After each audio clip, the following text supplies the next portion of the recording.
Ready? Howdy. Howdy. Oh, good afternoon. I know some of you thought on Friday afternoon when I said that this was 4 hours from Friday afternoon, you thought I was lying. I bet you don't believe I was lying anymore, do you? It literally, this weekend has passed so incredibly fast. And you have done such an incredible amount of work throughout this entire weekend. I want to thank you. I want to thank you for your participation. I want to thank you for all the things that y'all have done. I think you've had an amazing weekend. I'm very anxious to see your presentations and see what you're doing. My name is Rodney Boehm. I'm the director here for Engineering Entrepreneurship, and I'm an associate professor of practice. What we're going to show you today, as well as we're live streaming this online, we're going to show you the results of almost 70 students that are broken up into 11 teams, and you'll get a chance to see the work that's been accomplished in a very short period of time over the weekend. I want to thank all of our mentors and sponsors, particularly our primary sponsor, JV Knowledge. Without their activity, without their presence, without the technology, without y'all being here as mentors, Graham, it would not have been possible. So thank you so much for being here and doing everything for it. Let's give JV Knowledge a round of applause. And Juris has also been one of our sponsors, and Aaron is responsible and has been here throughout the weekend with us as well. And again, he's provided valuable insight to each one of you. I also want to thank all of our mentors. We've got Philip, and I don't know if they're all here, but Philip's been outstanding. David, Rayleigh has been here the entire time. Rayleigh, I don't know where you are. Rayleigh left last night after I did, which must have been about midnight. So he's been here the entire weekend, and then was here before I got here this morning. Graham, as I said, James Benham had been here as a mentor. Brian from JV Knowledge. Brian's behind the camera right here. Pat and Alan. Pat is here. Pat's another professor of practice. He's over here.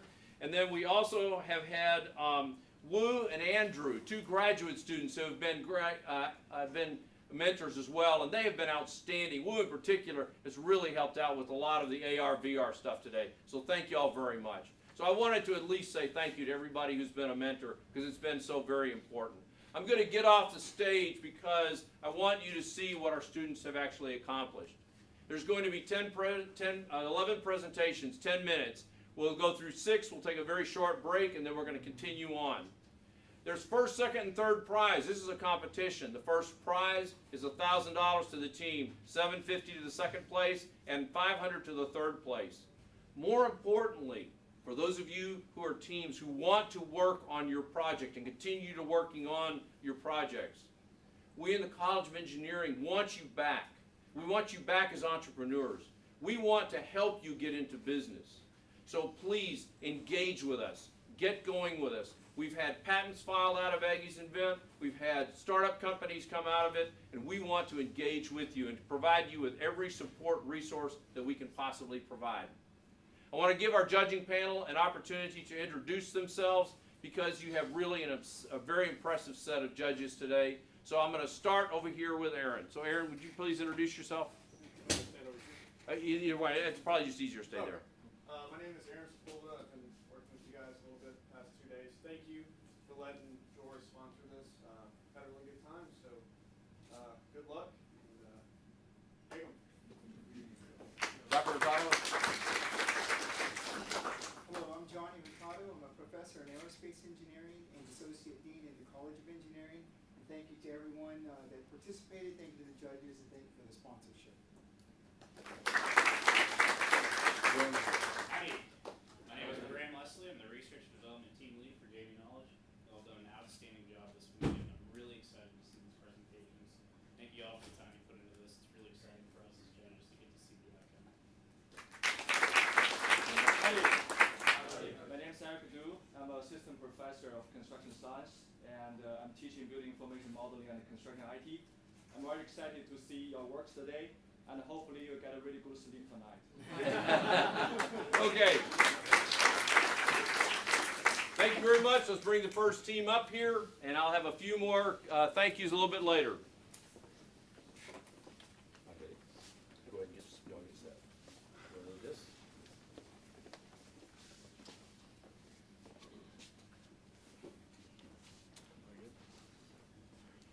See the timer? Okay, we're good. Howdy. Howdy.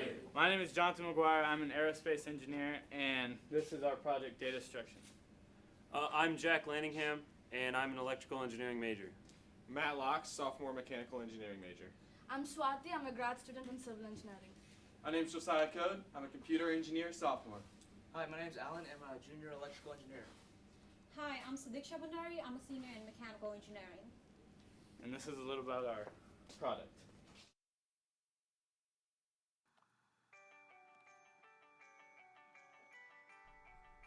In the fast-paced information age we live in, we must make intelligent decisions based on smart data analysis about our workplace and workers. To protect your most valuable assets, our data can provide valuable evidence about the quality of your work and the health of your workers. Like you, we believe that keeping workers safe on site is the most important part of the job.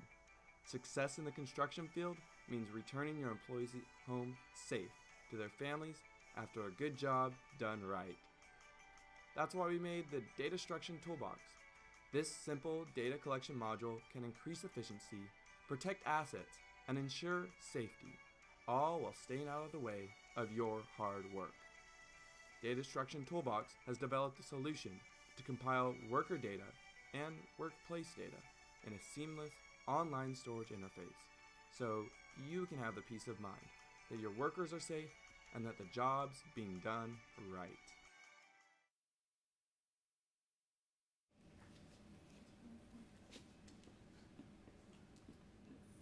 Alright, so the needs statement that we decided to work on was the data capture needs statement. Our needs statement addresses the significant lack of construction job site data collection electronically, and asks the question of how we can solve that problem and fill that void. You can see from this picture some of the workplace hazardous conditions that our solution is going to try to take care of.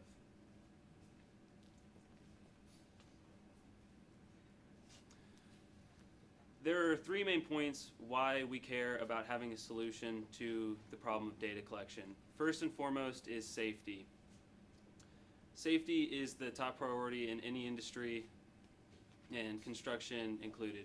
Second off is liability protection. You want to be able to prove that the conditions that you were working in were the ones that you were supposed to be working in, and you want the data to be able to back that up. The third point is efficiency. You want to be able to go back and look at historical data and see the outcomes that came from approaches in particular working conditions and be able to repeat those favorable processes in favorable working conditions to get the best outcomes. So, what happens if we do not care about the three aspects that Jack just talked about? Well, we should look at history. History tells us that of all the carbon monoxide emissions that cause death all over the world, 14% of them are caused by the emissions that are caused in the construction industry.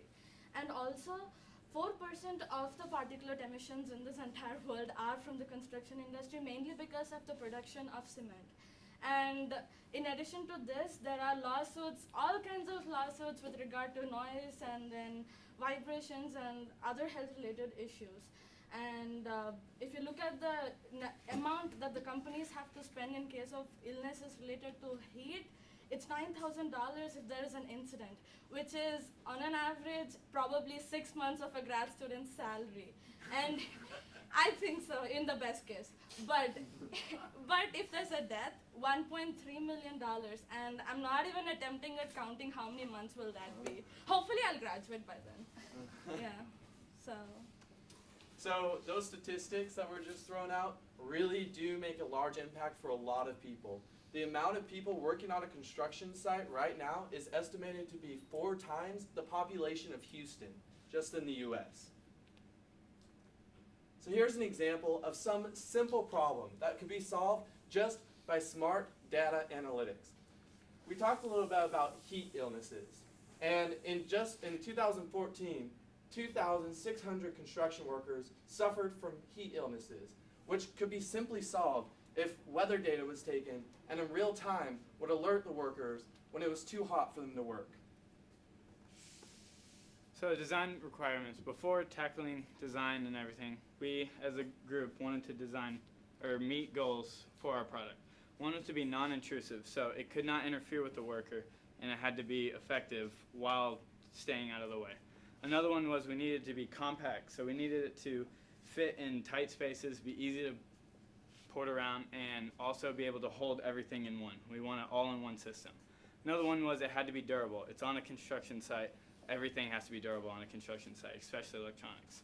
Another one was we needed minimal interaction because not everyone out there using the electronics is going to know how to use it. So if we can limit the amount of construction workers having to actually physically do something, the more likely they are to use it effectively. And the last one is to collect and send real-time data. Real-time data so we can be able to analyze data instantaneously and also store it for logging history. So, this is our final design, as you can see.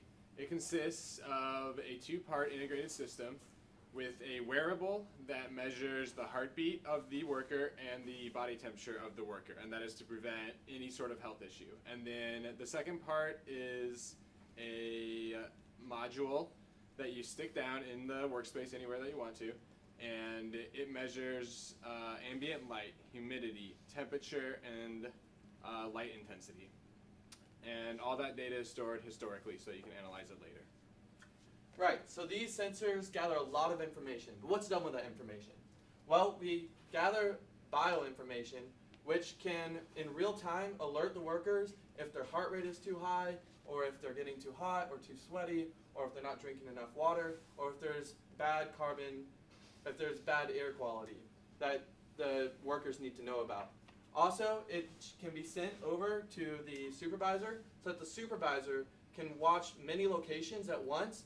And as you can see in one of these pictures, it could even give him a condition alert if something's out of whack and he needs to go tell the workers to stop working. Also, our data has 3 parts.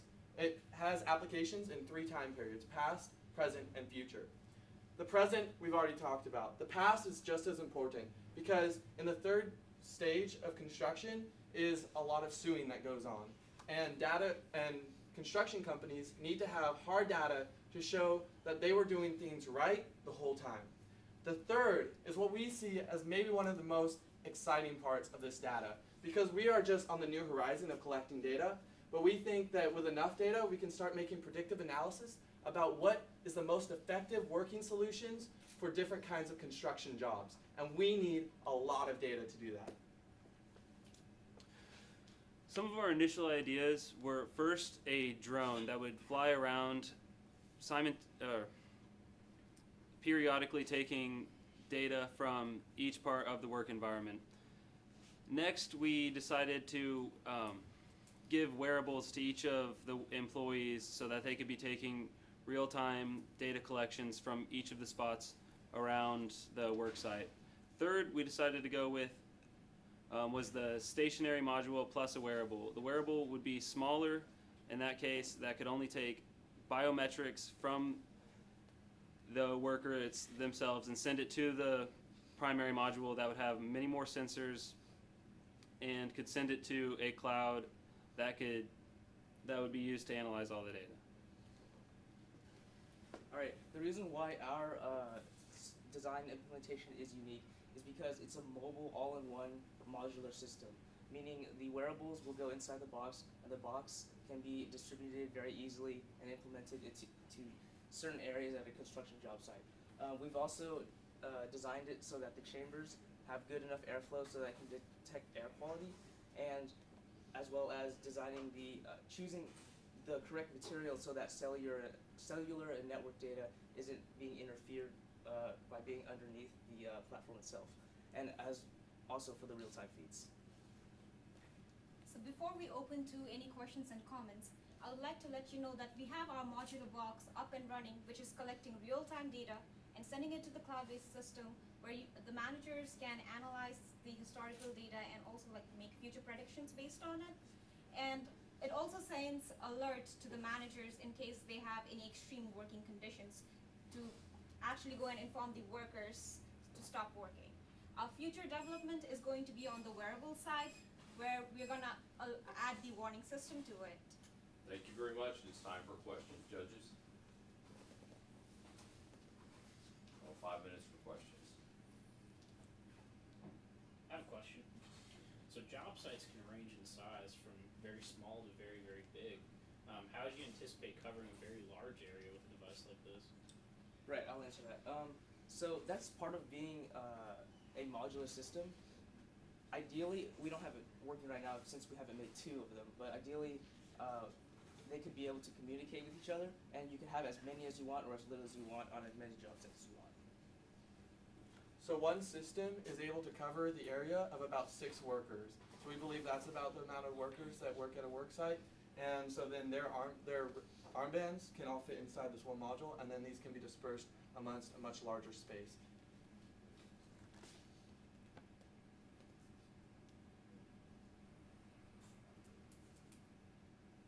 Looks like y'all have done a great job. You have a question? Sorry. Yeah, why an armband? Construction site workers already wear a hard hat. I can answer that. Why not do something like that? So one reason we originally agreed on a wristband for a watch or simulator watch, but because the size of it, one, due to technology, we wouldn't be able to, and also because we wanted it non-intrusive, so people getting their hands dirty, it's out of the way of that, and one easy applicable place to touch the skin. Yeah, the problem with the hard hat that we kept running into, there's a few things. We want to measure sweat output and also temperature and direct skin contact. And we couldn't do that accurately enough inside of a hard hat because obvious reasons. Okay. Oh, go ahead. One more. How much is this going to cost? So we believe it can be very cheap. All of the sensors are cheap sensors. We've considered putting GPS, which would probably be the most expensive sensor. Right now, this module could probably be recreated for $100. That's just because there's a lot of unneeded technology in there because of the prototyping. I mean, we got our detectors from smoke alarms and then carbon monoxide detectors. So. And when you think of how much money could be saved with this implementation, it seems like a money-wise decision.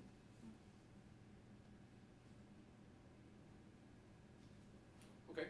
Thank y'all very much.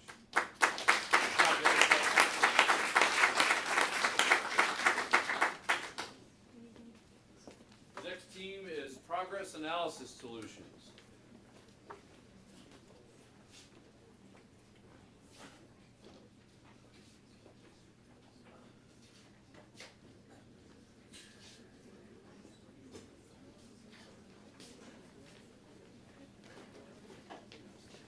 Who wants this? I'll take it. Okay.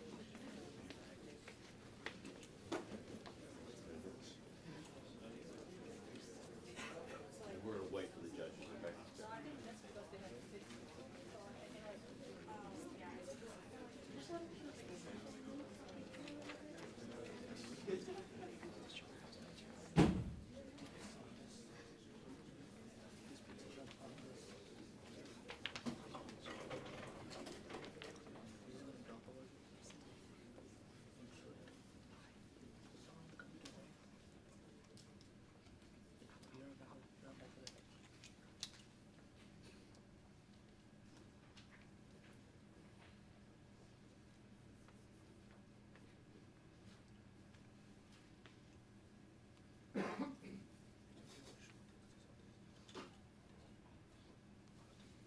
I promise I'm not gonna do a song and dance up here.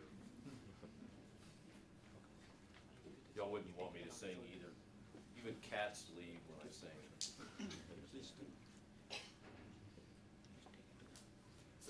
At least we fed y'all very well over the weekend, didn't we? Okay. Okay, good. I'm glad to know. And who did I tell you to thank for feeding you very well? Stephanie, right?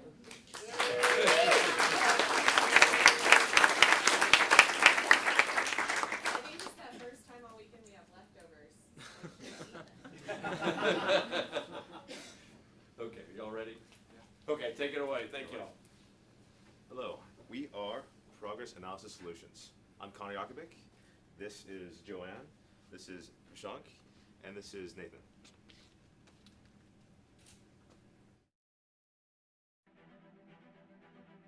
What do we have in common?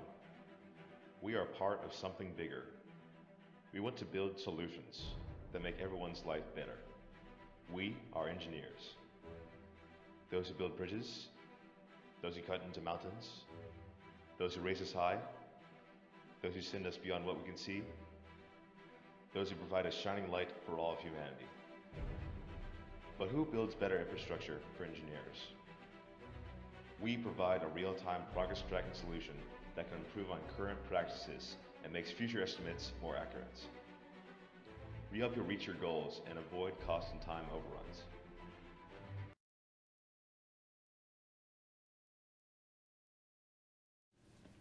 Here's a glimpse at the construction sector today. Many governments are using big projects that are making big buildings and have spend a lot of money on mega projects. Right now, the estimate for these projects costs around $9 trillion, and it will grow considerably in the future.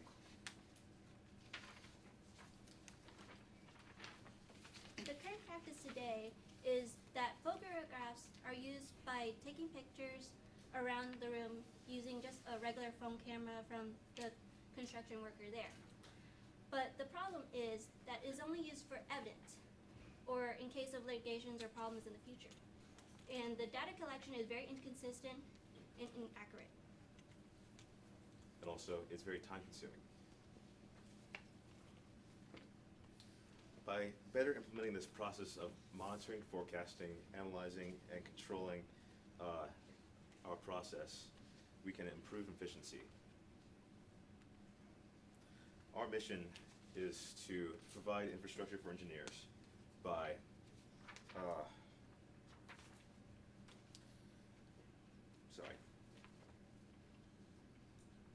providing a real-time progress tracking solution that can improve on current practices. Yes, so as you know, progress is important, and normally in the architecture world, progress is shown by S-curves, where you start slow and slowly build up to like a current speed, and then in the end, when you have the more fine-tuning work, it goes slow. But a lot of times, the S-curve tend to get like extended because like a contractor might be showing fast work in the starting and have a very steep like work in the beginning phase, but in the end, it tends to get slow, and even though that same project should have taken 12 months, it ends up taking maybe 15 months, and that increases the cost both for the owner and for the contractors at sometimes.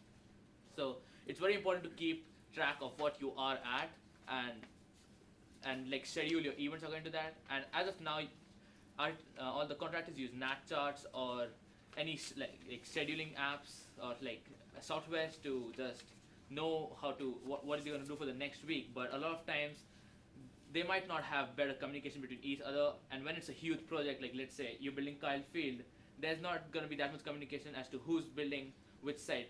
You tend to compartmentalize work, and these like different sectors of the same building might not have contact with each other, and a lot of times information doesn't get passed on to the contractors, which causes discrepancy when the contractors have meetings with the owners, and at those points owners can question the work of the contractors. So what we provide is a better way to track your progress so that there's no discrepancy in the information.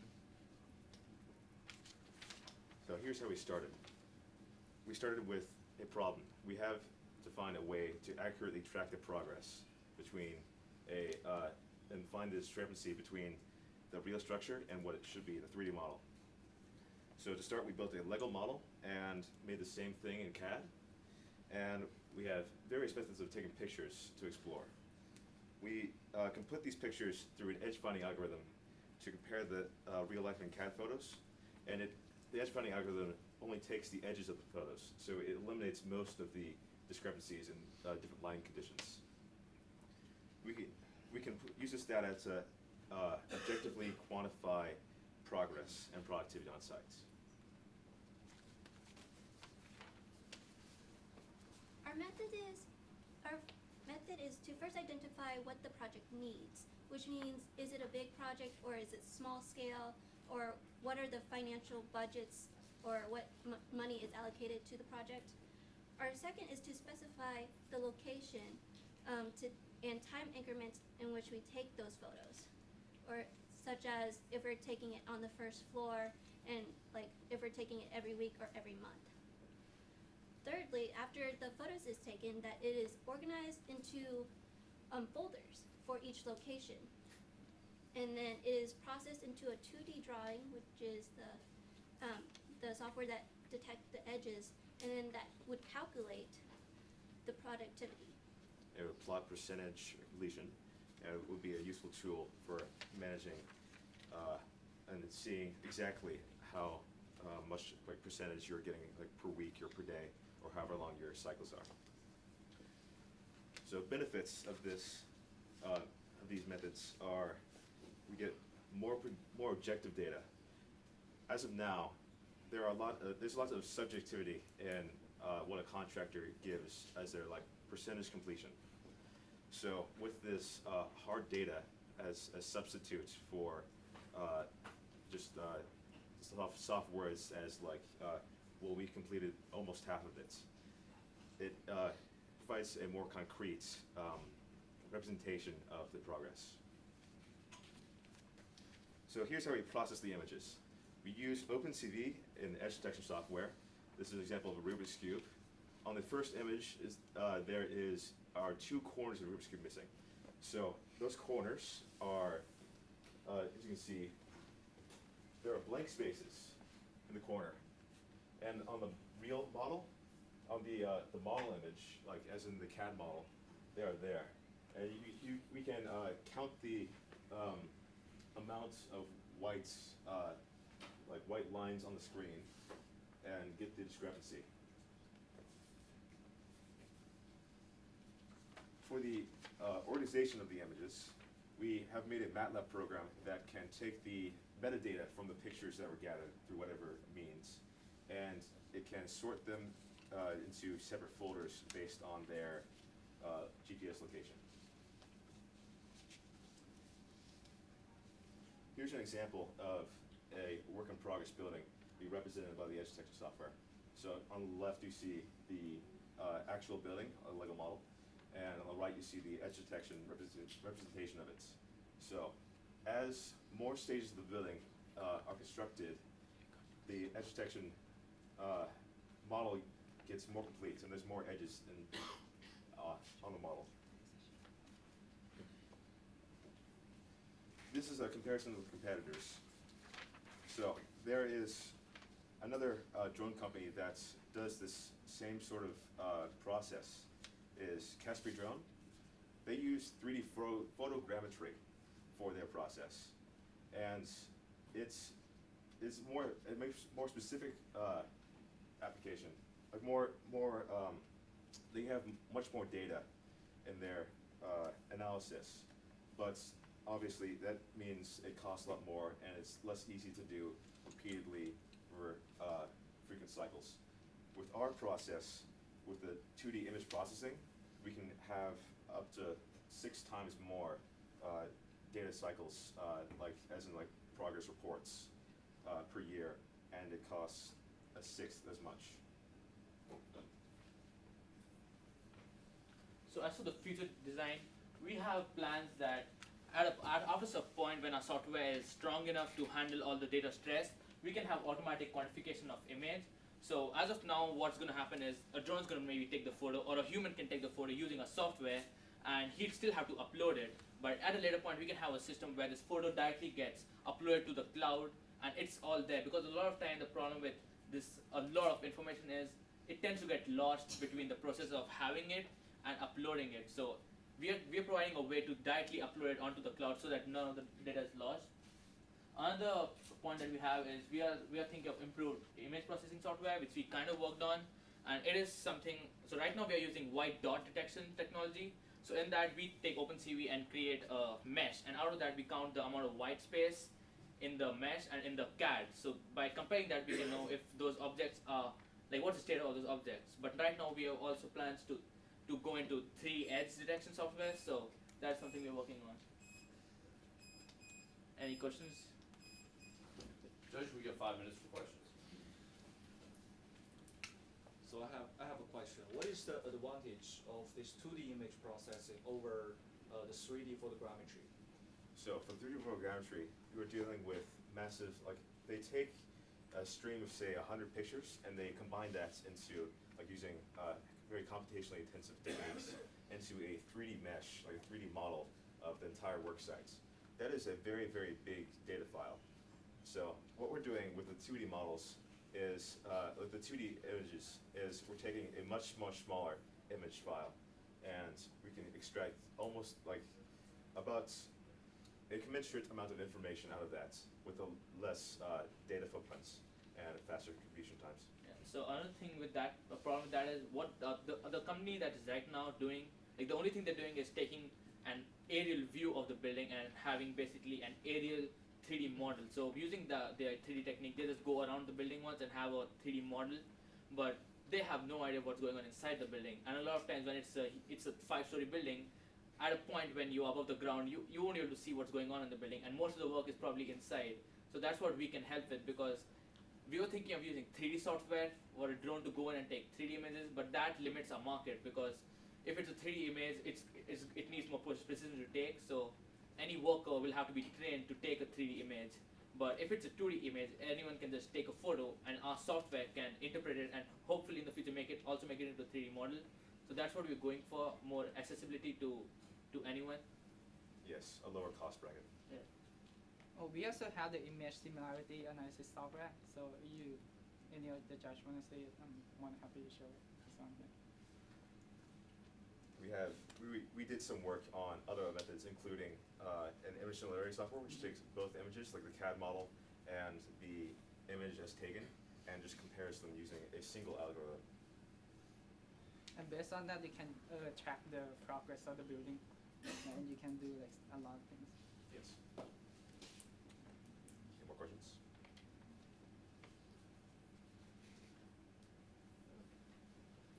Is there different type of software you have to create that's going to compare the two, compares the images to each other? Do you wanna see it? Yes. Yeah. So we created that. So like.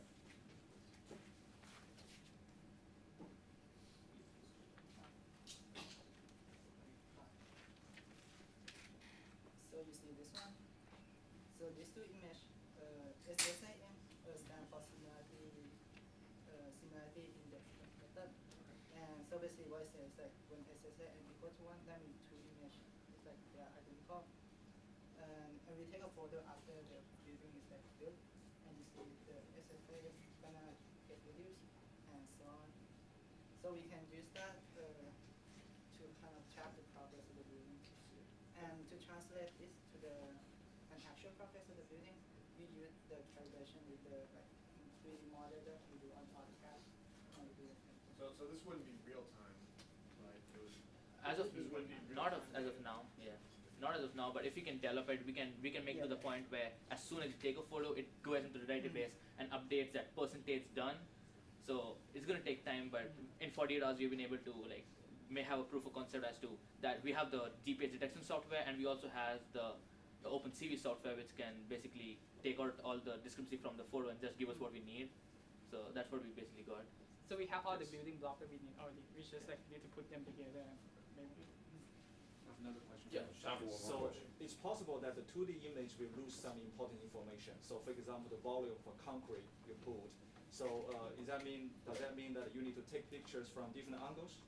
Yes, we'd have, in the initial setup for this, would have different defined angles, and those angles would be at sets GPS coordinates, and then using our script that we've made, we can sort those images to their different angles.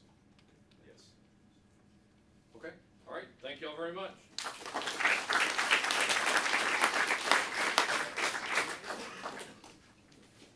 Next team is green is the new black.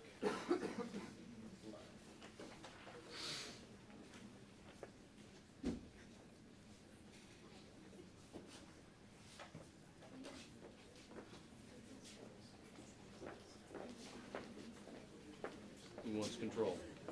You good? Okay. You have the control. You want to bring it over? Oh, you can bring it over if you like.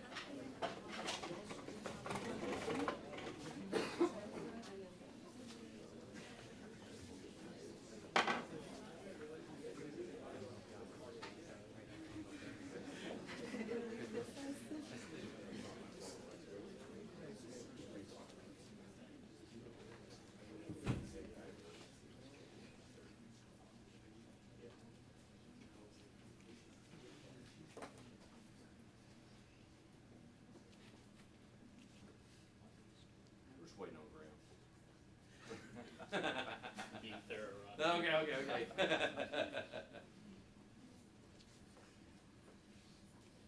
Okay, all right, thank you very much. Howdy. Our team name is Green is the New Black. The word green comes from recyclable plastic. And the word black, it comes from how we're using this plastic into road construction. Plastic, it's almost most percent of the trash that we're producing every day. Since morning, you guys have been produced like more than half a pound of trash. Do you ever imagine where this is trash go? How much of this is being recycled? Yes, just 34% of this is being recycled. Where does the rest go? It is just being dumped around into the landfills, into the atmosphere, and is floating around into the environment, which is causing pollution. It is causing air pollution, leading to release of toxins, ground pollution, polluting your groundwater, and being an hazard to the plants. It takes around 500 to 1,000 years for a piece of plastic to get degraded completely. So almost all of it that we're not being recycling is being dumped on the landfills. Emission, like not being able to provide a solution to the plastic results in the emission of greenhouse gases. If the 66% of the non-recycled plastic is being recycled, we will address to around 181 million tons of equivalent carbon emissions in the industries. So I think this is the point that we need to start thinking of plastic as a resource rather than a material or rather than a waste. That completely leads to our problem statement that it isn't easy being green. Next is our video, which will lead to more of the evidences of how we're tackling this statement.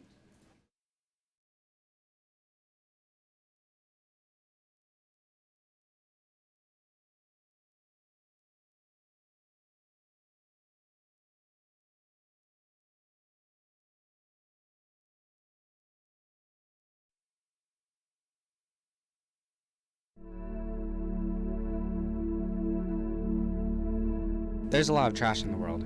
250 million tons produced by the US every year, and a lot of it is plastic, filling our landfills and ocean. We asked ourselves, how could we reduce trash and make the world a better place? There are over 4.1 million miles of roads in the US, and 94% of those roads are asphalt. Our idea recycles waste plastic in road construction. How does this affect road construction businesses? Normal roads are constructed with asphalt, aggregate, sand, and heat. Our formula replaces some of the asphalt with plastic, which costs way less. This results in big savings for construction businesses.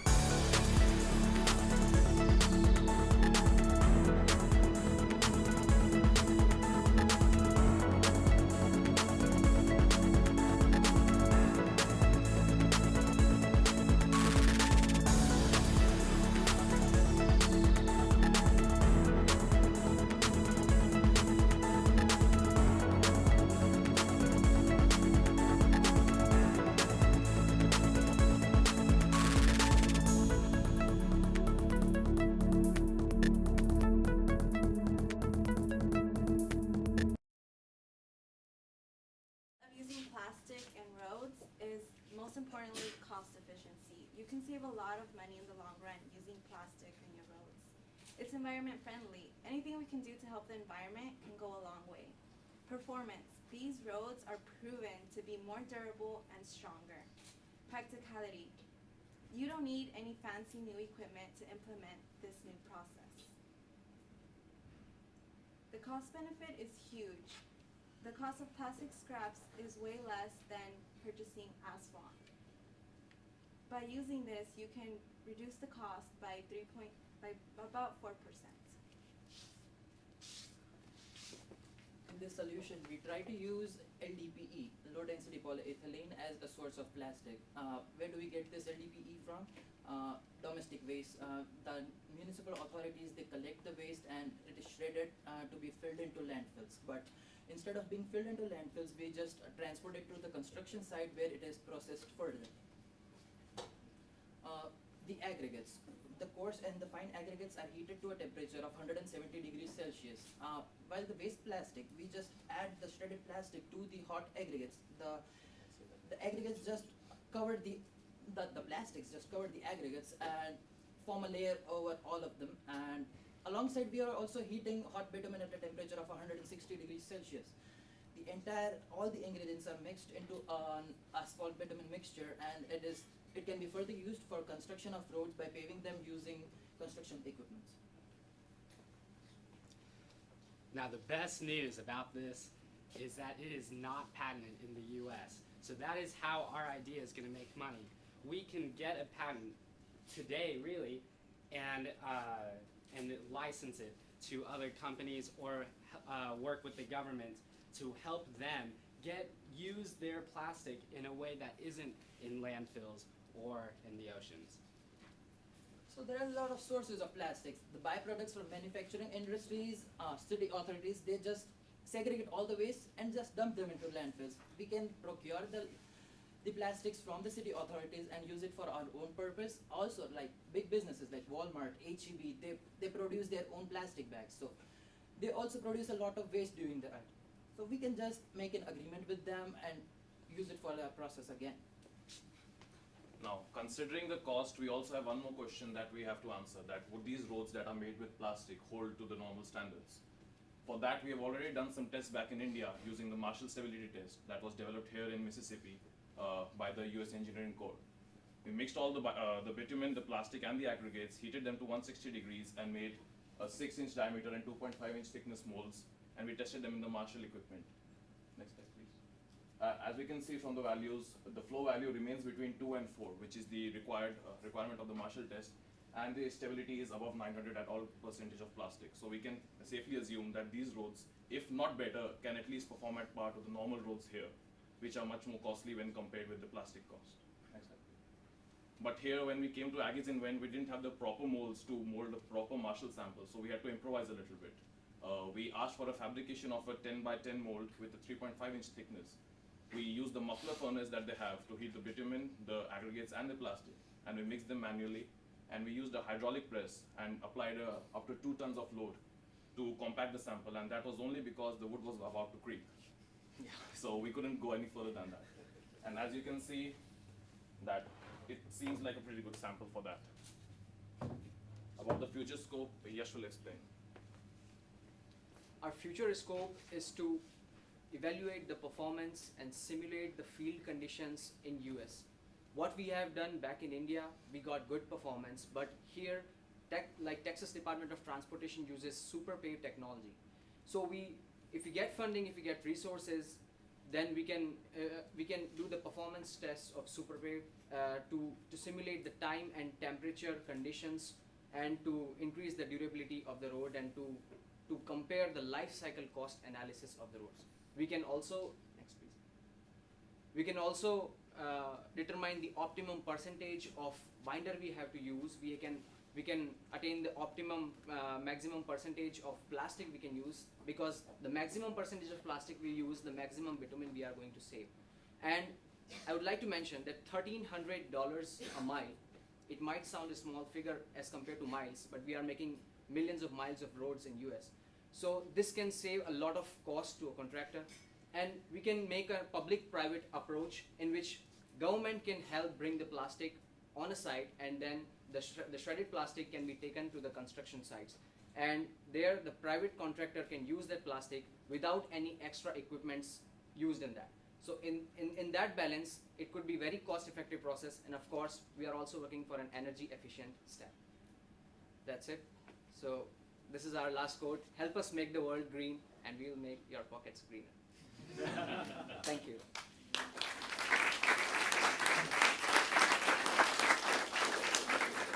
The judges, we have 5 minutes for questions.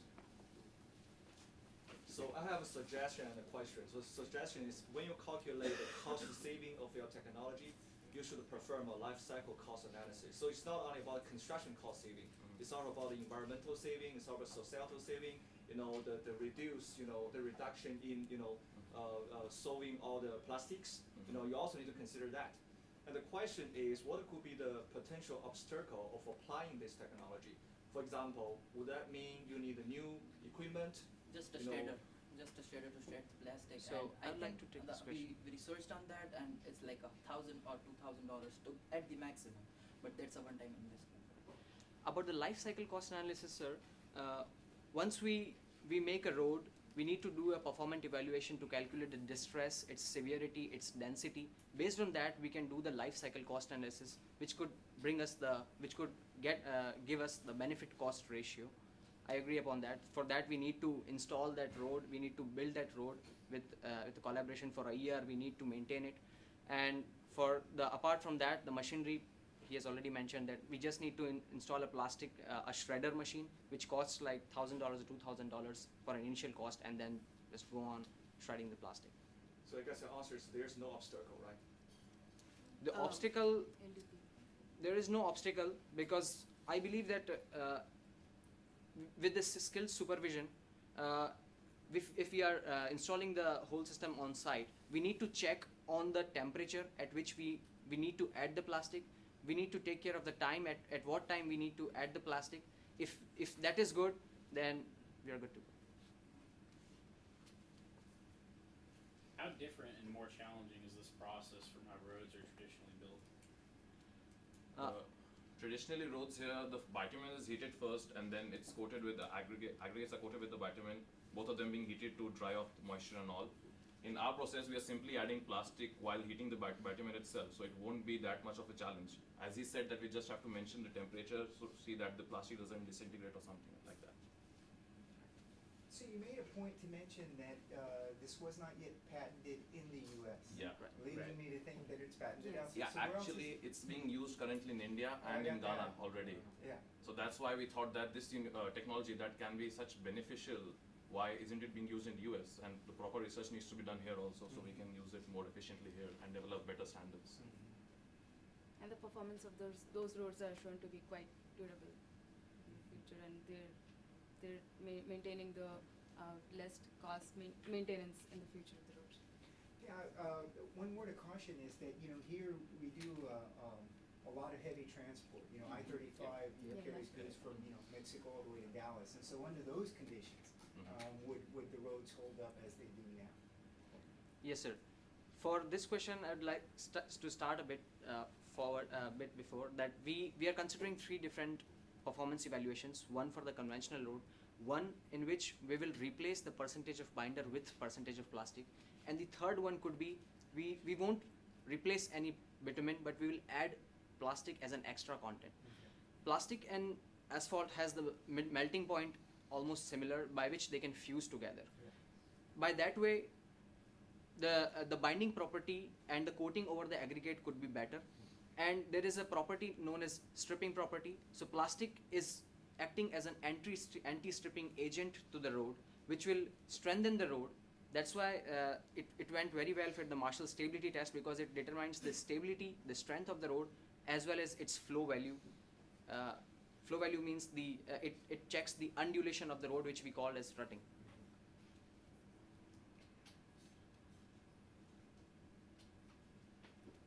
Okay, thank you very much.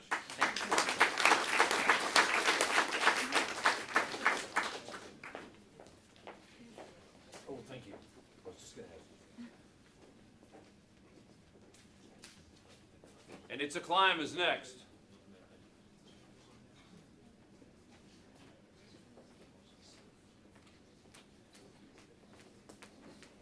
Do you know what button to push?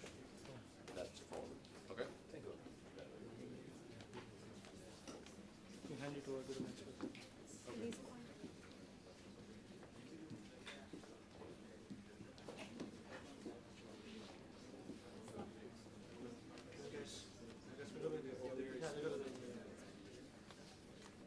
Yeah, you have to roll that table around if you want.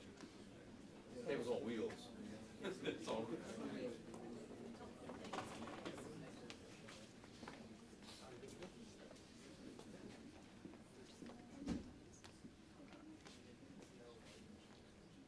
Howdy. Howdy. Wait. Oh, wait. We're waiting on Graham again. Okay. No, I'm teasing, Graham. I'm just giving you a hard time. Okay. All right, now. Howdy. Howdy. We are Team It's a Climb. I'm Jesus Maltos, a junior mechanical engineering major. Howdy, I'm Abraj Sheikh and I'm a senior petroleum engineering student. I'm Komal Koya. I'm a grad student at Industrial Engineering Department. Howdy, I'm Mauricio Bailey, and I'm a mechanical engineer student. Howdy, I'm Hamid Parik, and I'm a grad student in industrial engineering. And safety is our priority. We'll begin with a short video.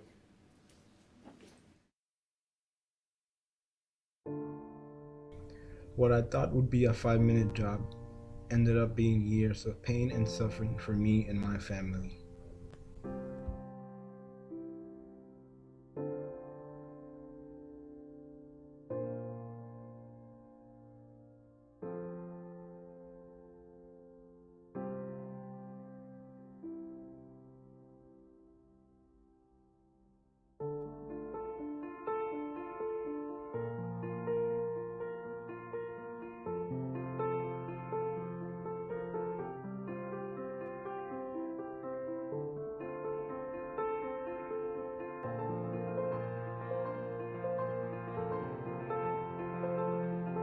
I broke my hip, dislocated my shoulder, had a concussion, and I also lost my job. 43% of the fatal falls involve ladders. Every year, 113 deaths occur due to ladder fall in the United States. Out of all possible reasons, human error of ladder misplacement causes 53% of ladder falls. But ladder falls can be prevented. The correct ladder usage, according to OSHA, is with stable level surface, ladder at an angle of around 76 degrees, and using 3 points of contact while climbing. How to ensure that a ladder is almost always placed safely? That is where It's a Climb came up with a solution. We have designed a simple tool which will give a visual warning if the ladder is not placed correctly or starts tilting. With this tool, the user can avoid a potential ladder fall.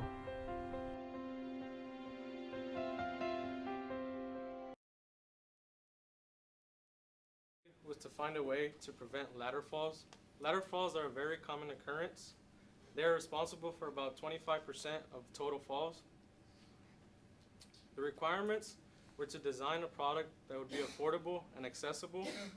It would be very reliable and accurate. It must be modular and easily transferable from ladder to ladder. Here will be some existing products. So we researched some of the products existing in the market today, and you can see here, I can point out some. We have the anti-slip rung cover, which places an anti-slip material on the steps of the ladder. We have the cage platform ladder. We have the safety ladder extension, the basement ladder leveler, and the ladder rung step.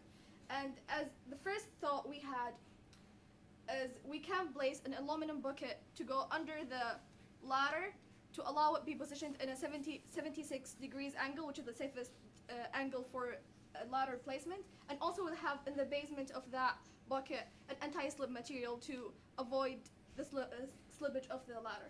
Also, another design we have is a pendulum, which makes the ladder self-balancing, so when it tilts another way, it will counteract that movement to self-balance the ladder. But these designs and also the products we have in the market, none of them provide a detection for unsafe placement of the ladder. So that's when we came up with our design. And now Kamal will talk about that. So this is a physical representation of the design that we made. It's a very simple one, and I would like to call it Safe and Sarah version 1. We have another version 2. I like to express it working. As you see, there is an orange LED that shows the orange LED that shows it glows when the angle placement of the ladder is incorrect, and there is the white LED that shows the level is correct on the ground. The ladder shown is balanced, so we don't have any light glowing off. But if I tilt it a little bit on the outside the range, the blue LED will turn on to tell that it's not on a safe ground. And when I tilt it to an angle which is unsafe, there's an angle range, so it's in an angle range right now. But if it tilted a little more, then the orange LED will turn on, telling me the angle placement is incorrect. And this is a simple model that shows us that how to detect an unsafe ladder. Also, we have the second version of Step in Terror, and Mauricio will explain it. Okay. For the second version, it works pretty much like the first one. but instead it doesn't require any programming. It's a basic electrical system. You have two limit switches on either side that detect the angle of the ladder, and once it crosses that given angle, it will detect the user with a ring and LEDs. And now we will discuss the economics of our product. So as my teammates have said, there are a lot of existing products that are available to stable ladders. But there does not exist a product which will tell you when a ladder is placed unsafely. So we came up with this idea that to have a warning system, to have a prevention system which will warn the users that the ladder has been misplaced. Now, as we have said earlier, imagine a worker has fallen from ladder. An average cost that for the working hours that are lost, plus medical expenses and the investment on the new worker comes out to be $97,000 per fall. Now, every year in the US, 113 fatal falls occur. If you do the simple math, the cost impact it has is $11 million. Imagine. We are proposing a simple sensor.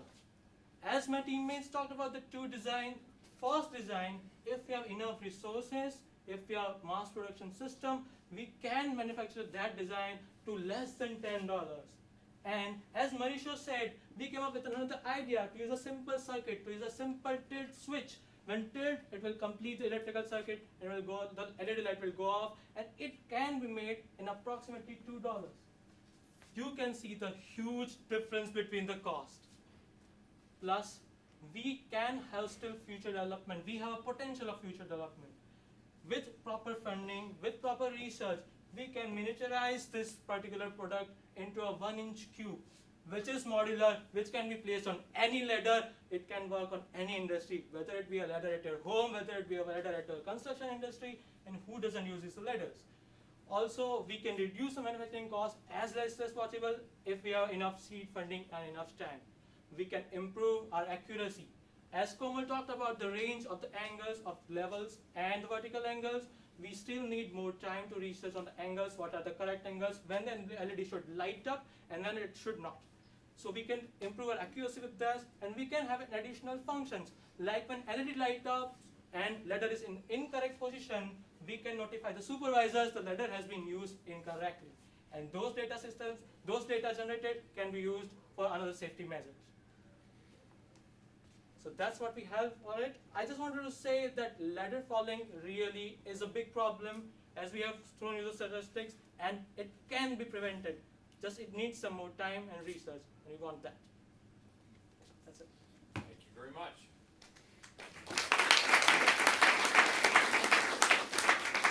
Judge, we have about 5 minutes for questions.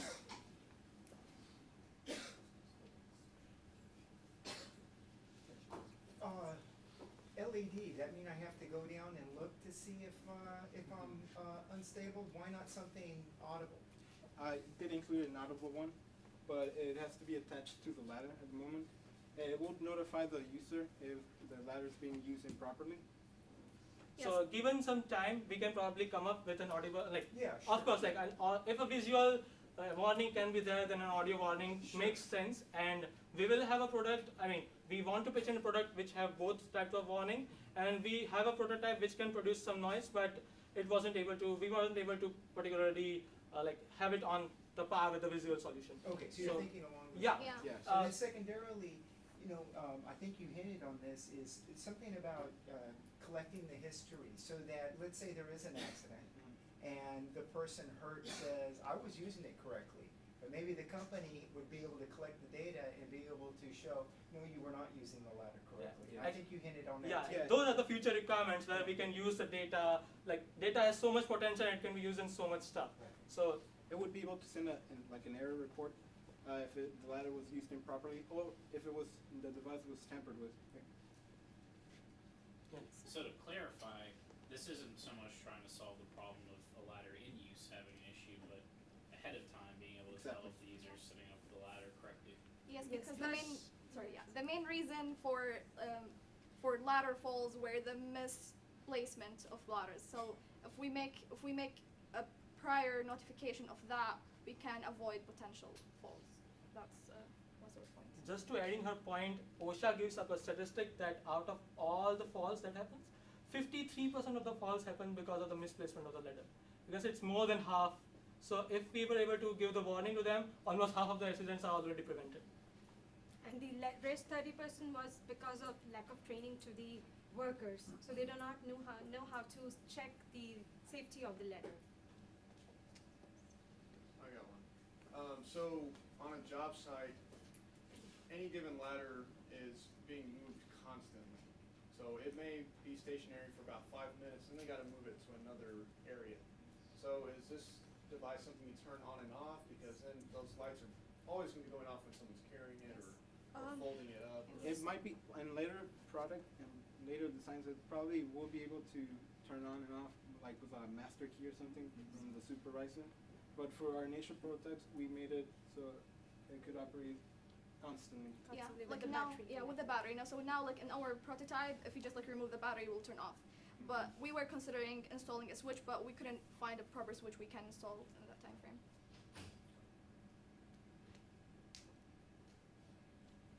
Anything else?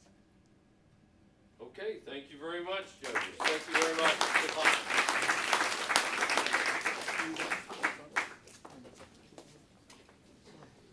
Oh, great.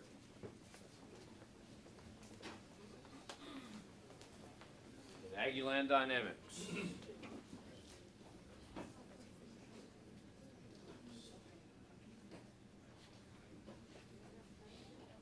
Who wants control? Okay.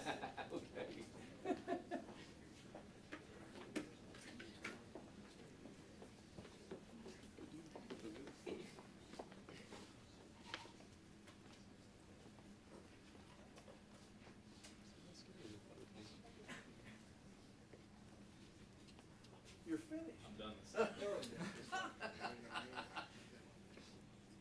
I didn't make you feel bad, did I? Too bad? No. I'm taking my time. Good for you. Good for you.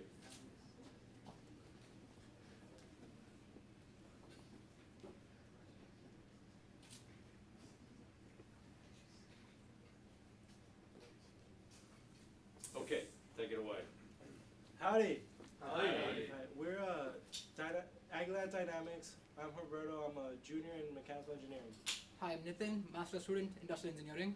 Hi, I'm Cameron, a sophomore electrical engineering major. Hi, I'm Cooper. I'm a mechanical engineering major. My name is Alexander Perry, and I'm a freshman nuclear engineering major. Hi, my name is Austin O'Neill, and I'm a junior in construction science. And in spirit of this competition, I just want to show y'all a project that I know we all hold near and dear to our hearts. And that project is the Kyle Field Expansion Project. And so what exactly did this project take? This project took $483 million just for the expansion alone. It took 1,800 workers at any given time over a 24-hour period every single day. That is tens of thousands of man-hours. And it also took one death. 937. That is the amount of people, that includes fathers, husbands, sons, daughters, mothers, who went to work one day and didn't come back because they work in the construction industry, the dead waste industry. And it is this number, 937, that drove us toward our product. And it is this number that makes me so excited to share my team's design and our solution. Now, with such a large number to tackle, we decided to focus on one aspect of these fatalities. So our zone, our need, was to take measurements in a certain field, notify the worker that they might be in a potentially hazardous situation, and then store that data for later analyzation. So in this process, we decided to concern ourselves with illnesses related to heat. So in the past 2 years, in 2015, OSHA standards have been updated regarding illnesses related to heat. So we decided to go through a brainstorming process. We covered a large variety of systems. We went to stationary to monitor areas. We went to wearables, and those weren't exactly ideal for us. And then we extended to a helmet design that we decided to stick with. In the end, we needed 3 systems: an alert system, a modified liner for the helmet that we're using, and a microprocessor to analyze the data on the person. with that, I'd like to introduce our prototype. So, a completely independent system. There's nothing attached to the helmet. It's all, analyzed by itself. Inside, we have our thermometer, our battery, and our Arduino for processing. So, in the situation I mentioned earlier, we're concerned with heat. So if a worker is overheating themselves, represented by this cup of hot water, then our thermometer, which will be placed over the cup of hot water to simulate its reading, will start to gather the temperature. After a certain time, the heat will, you see the steam going out the cup, it will cause the thermometer to trigger, and you'll hear a beeping sound. So bear with me, it's just a little bit. This is one of our alerting systems. Okay? In addition to the alerting system, we have a vibration system, which you can hear by the keys inside of the helmet. And that was our prototype. With that said, I'd like to pass it over to Cameron to further explain our prototype. Thank you. So first of all, our design, we did not compromise or alter the structural integrity of the hard hat. There was no cutting, no drilling. All of our components simply fitted in the hat.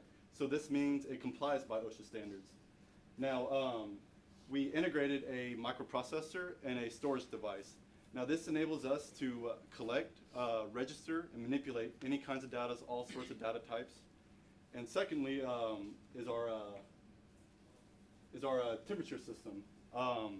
Now we took this one very serious because over the years, workers are required to wear more protective clothing, such as FRCs, steel-toed boots, and gloves. So we thought this was the solution to combat the increasing heat illnesses. I'm sorry. Now we decided to use sound, light, and touch as stimulus to indicate an emergency for the worker. So there we use an LED, a buzzer for sound, and an unbalanced DC motor to vibrate the helmet softly.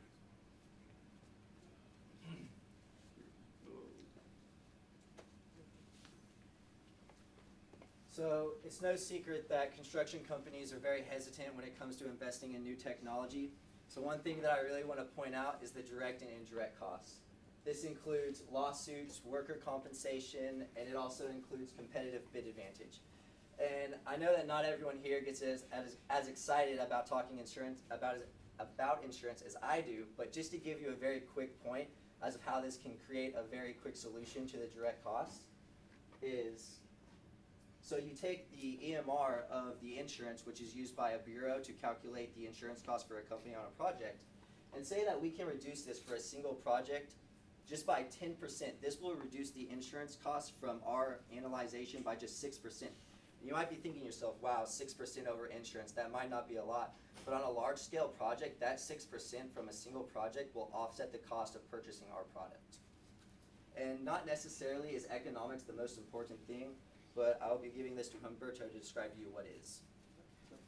You've heard the economic side. I want to talk to you about the ethics.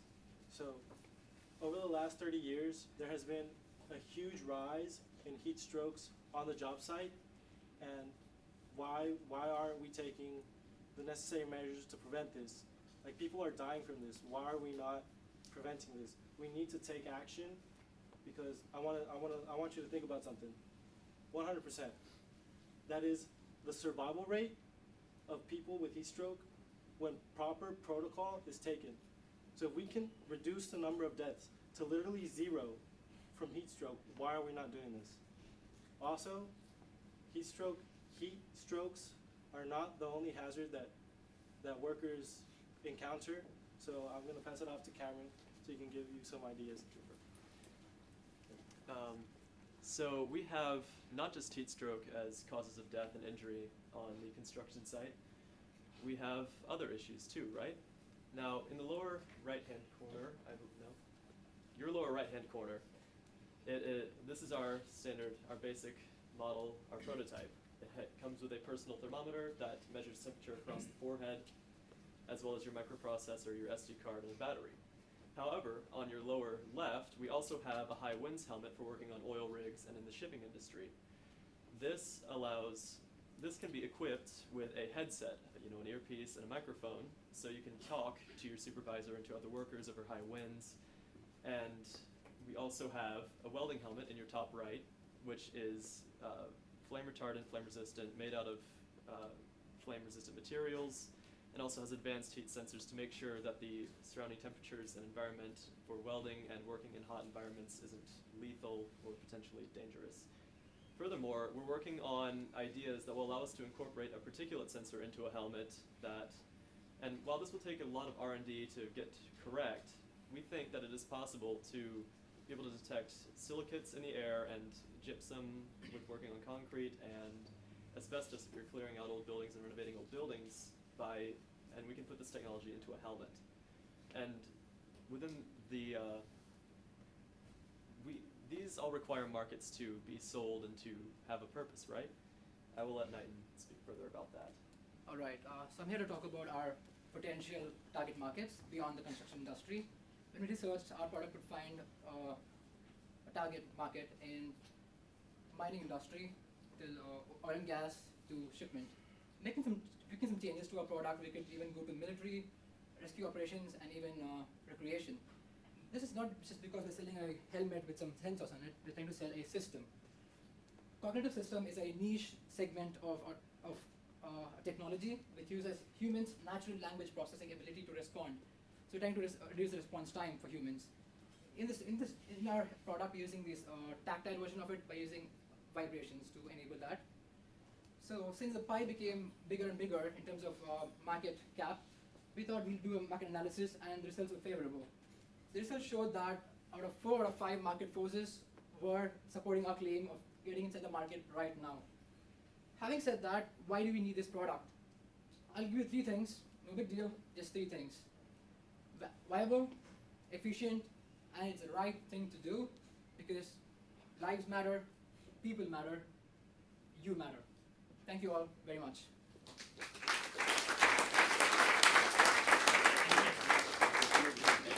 We have about 5 minutes for questions, please.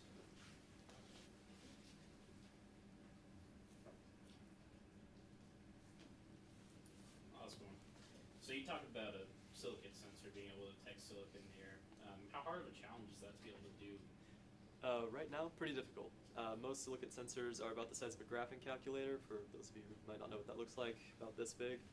But in the end, a lot of that's casing and wiring, and we believe that, you know, since we're primarily manipulating the band of a helmet, we can take that material inside of that casing, that, you know, graphing calculator size box, and spread it out over this band. So we believe that it is possible to miniaturize this technology. It's just difficult. Are there any obstacles to taking this sensor and putting it in youth league football helmets or little league baseball hats? So we're trying to figure it out, which we can do it. Maybe say for playing soccer or something. If you want to have like different tactics to be played in between the match, you can have your coach signal something. It can sense the. No, I asked about football and little. Oh. Yeah, absolutely. I mean, the football helmets have liners. You know, little league baseball helmets have some liners. We could probably. I thoroughly believe we could adopt this technology. You know, kids don't know that they're suffering, that they're overheating, Right. and I would see that parents would pay the extra money to, and coaches aren't paying attention. This absolutely has, you know, promise in a private market. I mean, if you're like me working on a project, I love to get into projects. So I will work on a project for hours, and I will not notice, you know, if I'm out in the yard working on a construction thing, I won't notice if I'm, you know, losing water, overheating, and this helmet would be perfect. Where does the information go? Did y'all cover that? And who reads it? Yes, it actually, it goes into the Arduino board, which then encodes it to an SD card. Now we are working with technology that can use Bluetooth or location-enabled Wi-Fi, so we can not only, we can also track the locations of workers, and that will help with workplace authorization too. So we're considering other ways of transferring that data and doing other things with the technology. What's the cost look like? Right now, we don't have a solid estimate. We think that if we can just take bare bones sensors and put it into a helmet, maybe $40 more than a normal helmet, which is pretty steep, but again, that's a spitball estimate. We're really focused on buying in bulk and creating in bulk, so the estimate that we're coming up with right now is not something that we're necessarily looking forward to if we're going to create in bulk and sell to a large company at one time. It's also variable on the sensors you want in your helmet. For the thermometer one, it'd be obviously a lot cheaper than a helmet designed to detect multiple characteristics.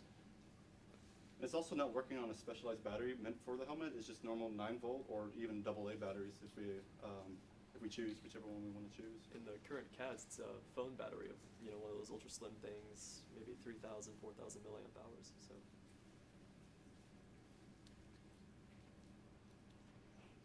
Any more questions? Okay. Thank you very much.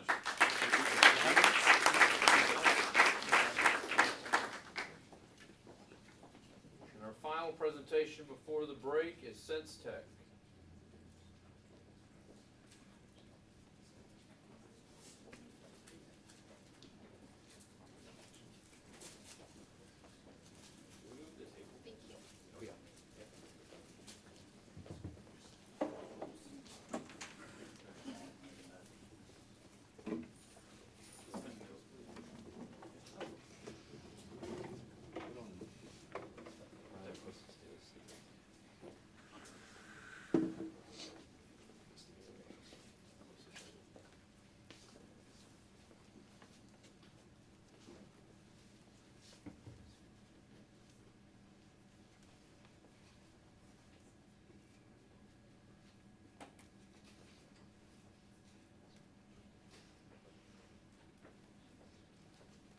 All right, take it away.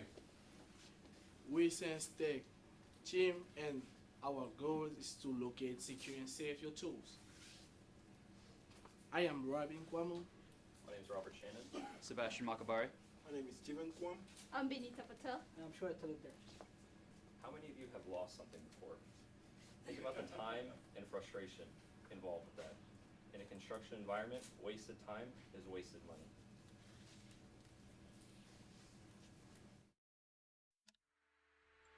Throughout human history, tools for construction have advanced dramatically. However, method of tracking and storing these tools have not developed as quickly. Whether it's the stone, bronze, or iron age, the same general inventory methods have been used. That is, placing tools on a wall to identify which ones are missing, writing down and recording information about them, and logging it in books or computers. What if there was a way to seamlessly track your tools and secure them from theft? Now with our technology, SenseTech, consisting of a microprocessor, signal receivers, and a military-grade router, the asset tag will stick to equipment using adhesive. A study by the Boston Consulting Group determined that reducing construction costs by only 1% through productivity improvement would save the construction industry $100 billion per year.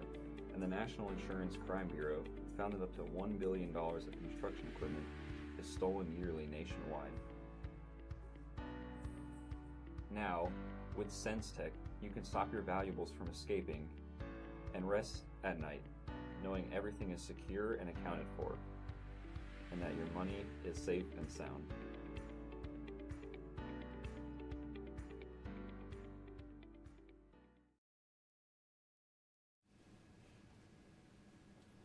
We wanted to eliminate the phrase, "where are my tools" from the construction site and solve a problem. Tools being stolen and lost on the construction site.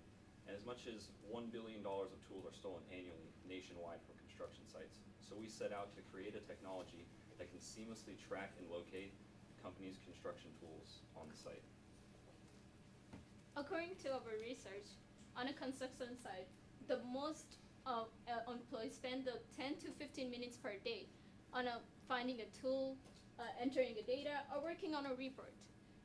And based on that, the amount of money companies spend is $900 per year. So imagine if the company has something can track the tools. Assessing our need statement led to the following design requirements. First of all, our product has to prevent theft from the construction site. Secondly, we want to utilize the current infrastructure so we don't have any additional cost in implementation. Third, it has to be seamless enough so that if any additional training is not required.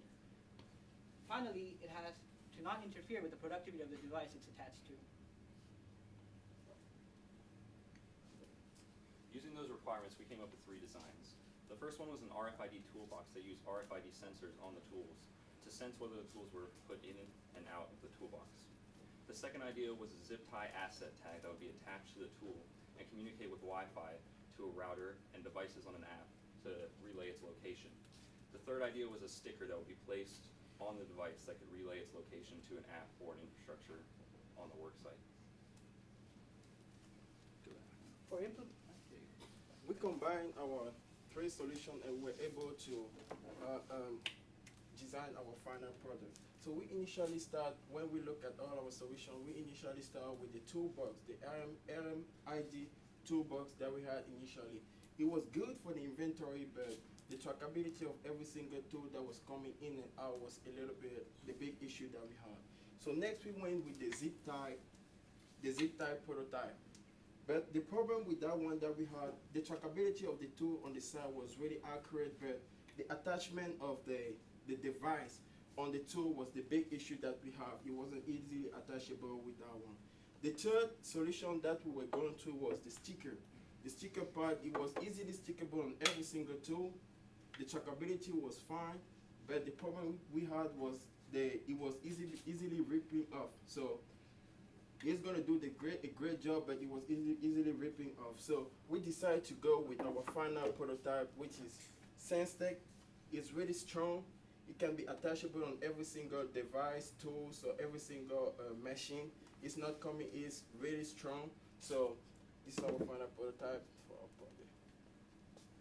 For implementation, after speaking to some experts in the field, we decided to use military-grade Wi-Fi, which can have up to a 2-mile radius.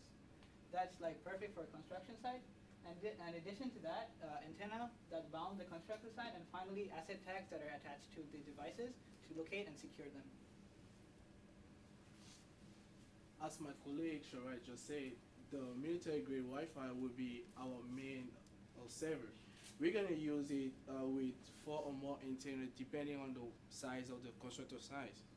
So for that, we're gonna have those 4 antennas around as the boundaries, and it's going to work by triangulation to get the localization of each and every tool on the site, and it will let us know if a tool is leaving the site, so if it's getting out of boundaries.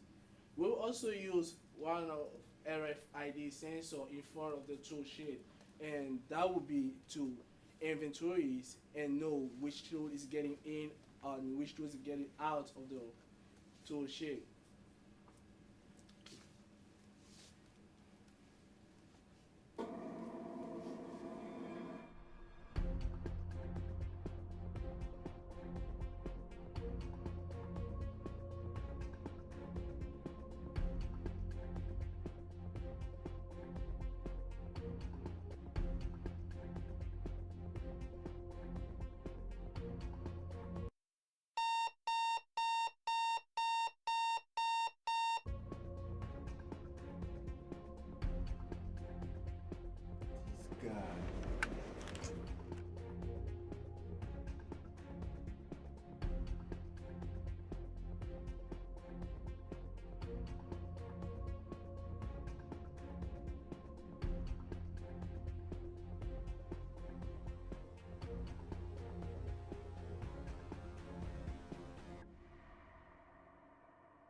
Alright, so our mobile app will be the main way that our workers and construction site managers will interact with our device.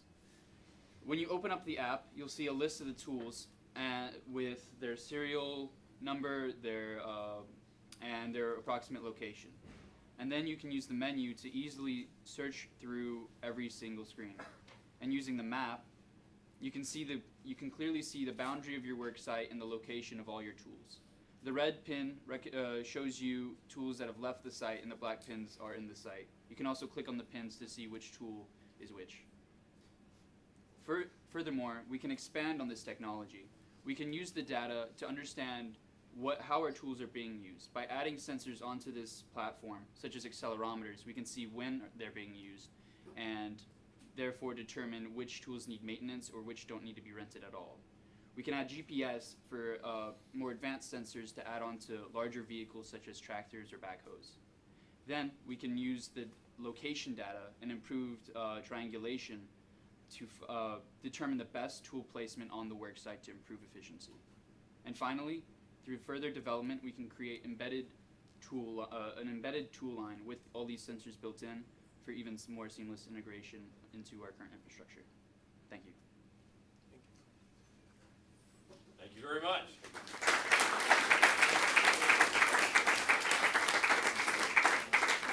Judge, we have about 5 minutes for questions. The prototype still seems a little bulky. I'm thinking of, if you're holding a screwdriver, you've got one little handle, and that I feel like that's still going to be, in the way. So did y'all have future? Yeah, so our sort of like our focus, we're on a little larger items. So a single screwdriver, since we have the RFID gates, you could have a single RFID sticker on that. You wouldn't be able to necessarily track its location very well, but on smaller ticket items such as a small screwdriver, an RFID sticker would allow you to inventory it still.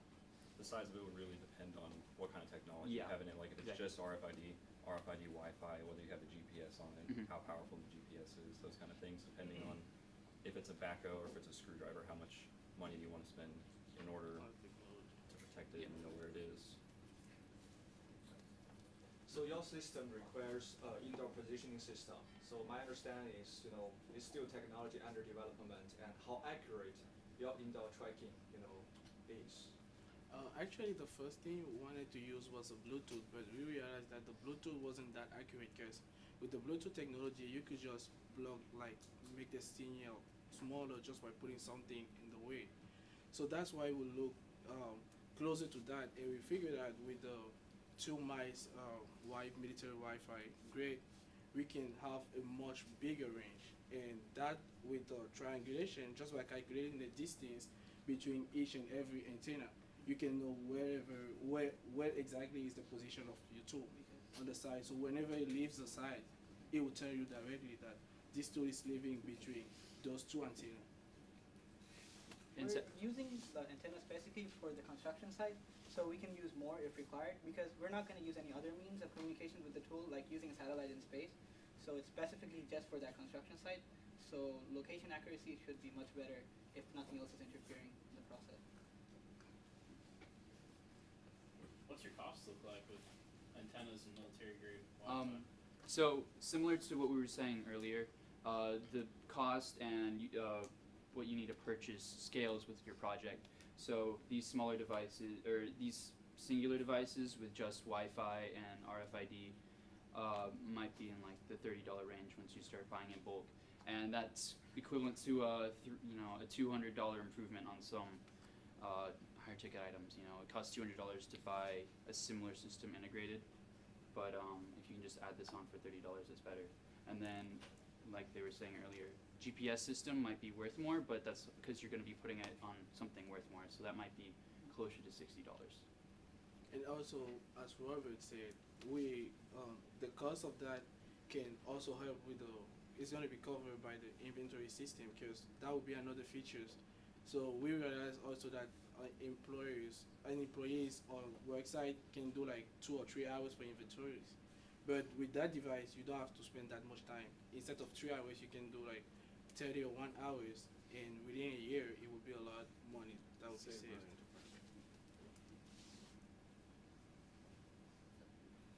Any other questions? Okay, thank you very much.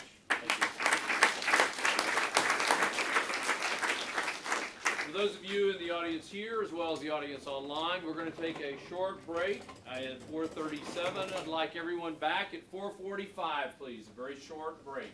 Thank you very much.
You back to the second half of the Aggies Invent presentations.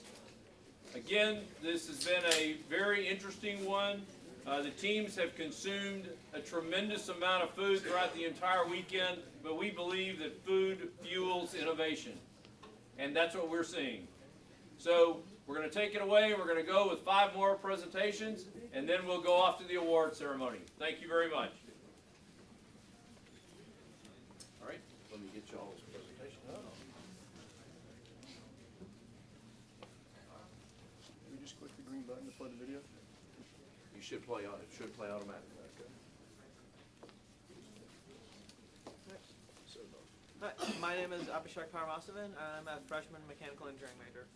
Howdy, I'm Alex Bush. I'm a construction science major, and I'm a junior.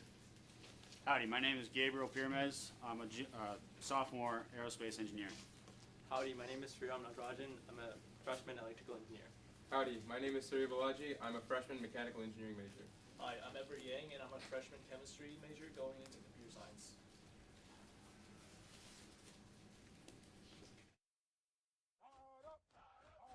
What makes a team successful? They support each other. They trust each other. And they share a common goal. The construction industry is very much a team too. But their teams are of a larger scale. However, their successes are not based on championships, but by minimizing workplace accidents, time spent on litigation and arbitration, and other unnecessary costs. So, the question is, how can construction teams effectively fire at all cylinders?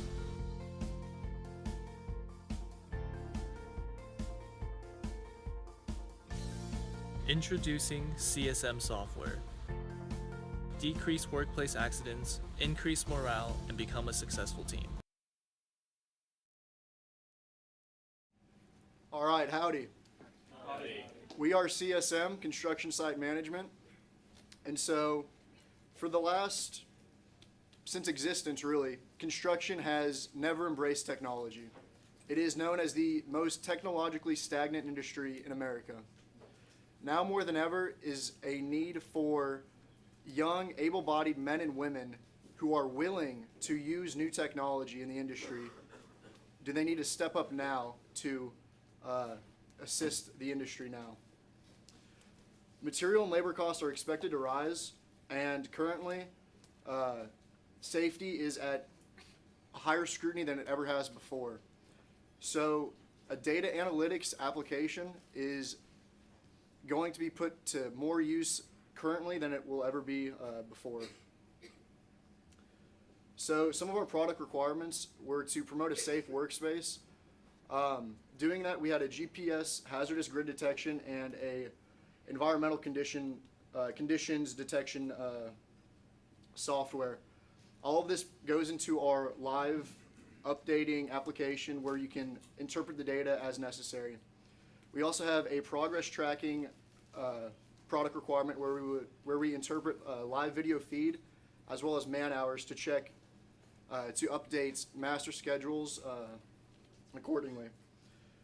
One of our main product requirements were data accuracy. We had to have up to date or up to the moment data, essentially live data that was authentic and authentic. So for data logging, we needed to have records that would help us on our development of accident prevention methods. We also wanted to basically have a cloud-based application that was easy to use and a simple interface. One of the most important issues in the construction industry that we wanted to cover with our product is safety. In 2014 alone, 2,630 incidents of heat stress were recorded, and 18 deaths were recorded due to heat stroke. Our biometric tracking system will be able to prevent and notify both higher-ups and workers if they are subject to certain health conditions. Furthermore, out of the total deaths in hazardous areas on the job site, 19% of those deaths were caused by, or were recorded in scaffolding, 21% in excavations, 28% under the swing radius of cranes, and 32% related to electrical accidents. Our authorization detection system will be able to notify both the worker and the higher-ups about being in hazardous areas if they are unaware. Up here we have some average figures. After accidents happen, there are great costs to the industry for litigation, arbitration. As you can see, they're quite high, and that's just for the preliminary stages of the legal processes. So there are also costs for the medical bills of people who get injured. In a single year, they can amount up to $11.5 billion, with each average injury being $27,000, which is twice as much as any other industry. So, to put all this together, we've presented you all this information about why the construction industry needs a revolution, which is exactly what we've tried to come up with. We've tried to come up with an all-inclusive system for tracking, data manipulation, data analysis, and an entire company management dashboard. For example, the current systems that exist are there's a control of work systems, there's several different softwares available, but they're all extremely out of date, and none of them are able to process data at a live rate. In the sense, a worker is walking along a path, and you don't know that data. You have to analyze it later.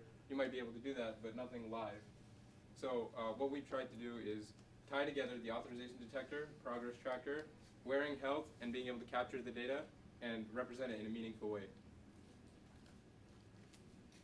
So the concepts that we came up with were an all-in-one biometric and environmental tracking device that the worker would wear either on their wrist or on their sleeve up here based on the different sensors we would have.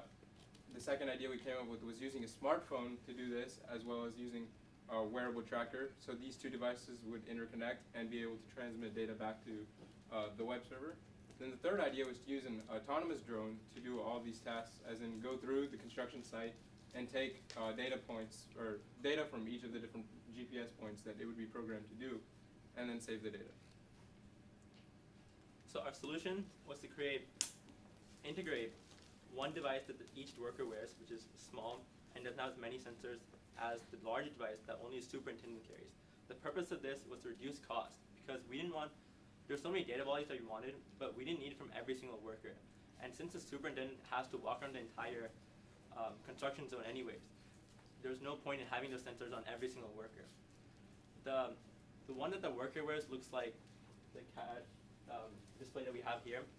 And once we get all the data from the wearable device or the one the superintendent carries, it will go to a website, which we'll now show a demo of. So this is the dashboard that we came up with. So this is construction site management tool, and it would be able to provide useful data such as the workers on duty for that day, as in based on who's checked in, the on-site temperature averaged from data from several different workers, and the tools checked out if we were ever to implement an RFID system. This live feed is just an example. It's actually a camera that's back there. So it's just an example of what we intend to do, as in having cameras at several different zones of the construction site, being able to monitor them all, and check on the workers, make sure that all the tasks that they say are being completed are indeed being completed. Then we move to the worker data phase, which is basically where all the information is presented. For example, this is some data that we got by walking across the EIC. These are the different data points, and for example now, we're able to take this particular latitude and longitude and then say if the worker crosses this, then there'll be an alert on their helmet or whatever device that we choose to implement then. Then you'll be able to get valuable information about temperature, and then of course additional data. So these are different elements that you can capture as well based on from the sensors we have. And the final verdict is to be able to analyze this data in a meaningful way, as in to be able to say the temperature is too high, the worker hasn't had water in a while, this is what you need to do. So the workers might not see this. It's basically back-end. So then on this tab right here, we have our sensors running. So these are capturing data information about the light, GPS coordinates. Then we're capturing humidity and temperature for the area, and we'll be able to analyze it in real time. So as soon as the data comes, you'll be able to analyze it and see what's happening to worker each and every second.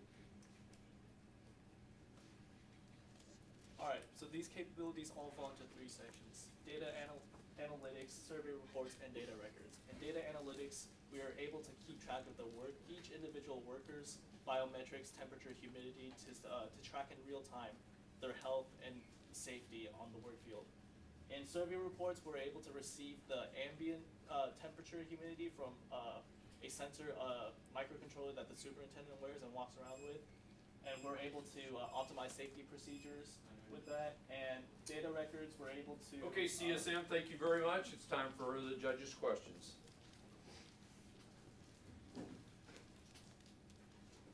So I'll ask one. If you have all these different devices on the job site, how are they all going to be able to communicate with each other and send this data up to the cloud? So how it works is the worker would be wearing information about themselves, as in the heart rate and their body temperature and those factors. Whereas the superintendent, who also goes around, I guess, at least every 30 minutes to an hour to check up on the workers, make sure that they're doing what they're supposed to do, they would be able to wear a device that collects information about humidity, site temperature, ambient light, and factors like that. And how will they communicate with each other to get the data? These all communicate back to a web server. So if on certain sites that you're not able to have a web server because there's no internet, the remote sites, these devices would be able to log data to an SD card very easily, save it to a text file, and as soon as they get internet connection, they're able to upload that data and display it. So each device would work independently and be able to send data back to the same database.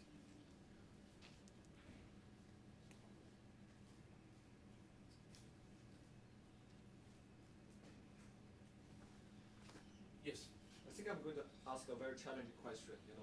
I think we have seen like 2-3 teams are doing pretty much similar solutions, like sensing technologies. How would you sell your products compared to the other teams? So we could sell our products in the sense that we're not selling the sensing technology, we're selling the cloud application where everything's on a central web page and it's being analyzed in a very user-friendly format.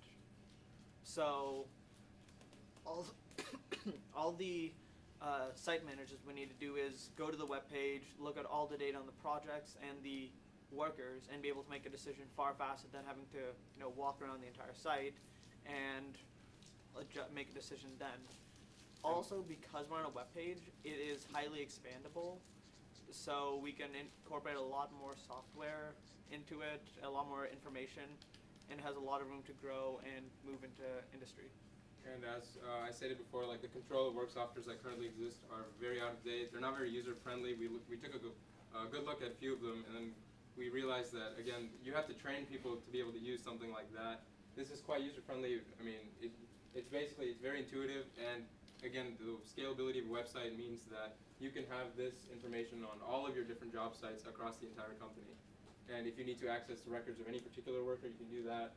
Any relevant data files to that particular project can be saved on here.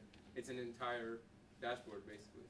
And it was done in a web application just for, I guess, ease through this weekend. But ideally, it would probably be an application that each employee or each manager would be able to run to use this information. Additionally, we'd like to emphasize that one of the strongest points and one of the most innovative parts of this project is that it sends data in real time. So we can be constantly monitoring each worker and prevent more accidents and really concentrate on safety. We only had 1 weekend to work on this, obviously, so we have, just a couple of aspects in our web application. One of our favorite potential applications would be tracked man hours to live update a master schedule, which would be time saving on levels that are unheard of for project managers. So that's a huge milestone that we would like to get to at some point.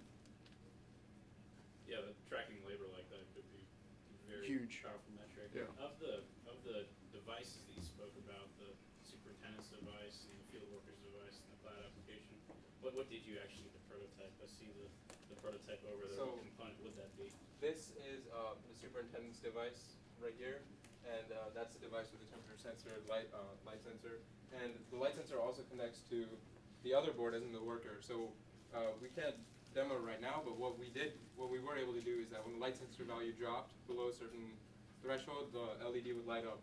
So again, if you were to combine this with the helmet, you can obviously show that it's like an eyes in the sky kind of thing. And that's what we did with the GPS as well. When we were able to push the cart over a particular region, then you'd have it vibrate and alert the worker that they're in a zone that they shouldn't be in. So I guess different elements of it are doing different things, but they're all for the same purpose in the end. Okay, thank you very much. Thank you very much.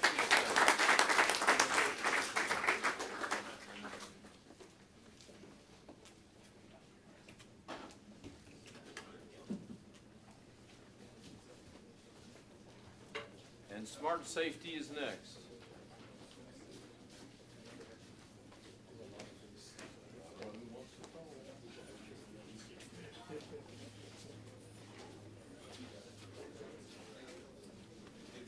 Just a second.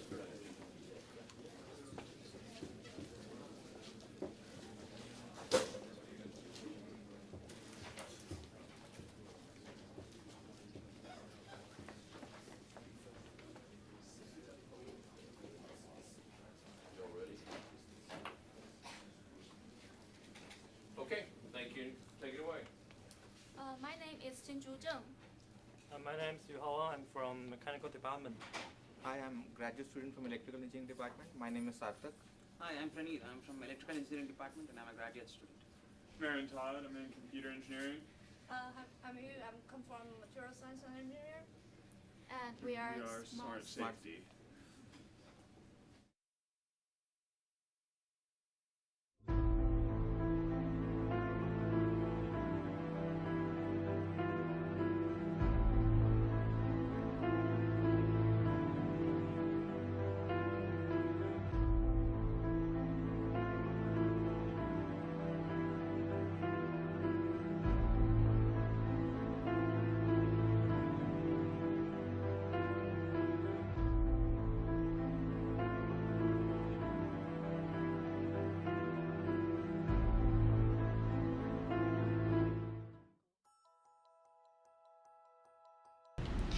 We are looking into all kinds of personal protective equipment. Putting sensors on equipment and connect to the microcontroller through Bluetooth. We also use RFID to identify the zones workers are in. Managers can also review data upload from microcontroller and monitor the status of workers in real time.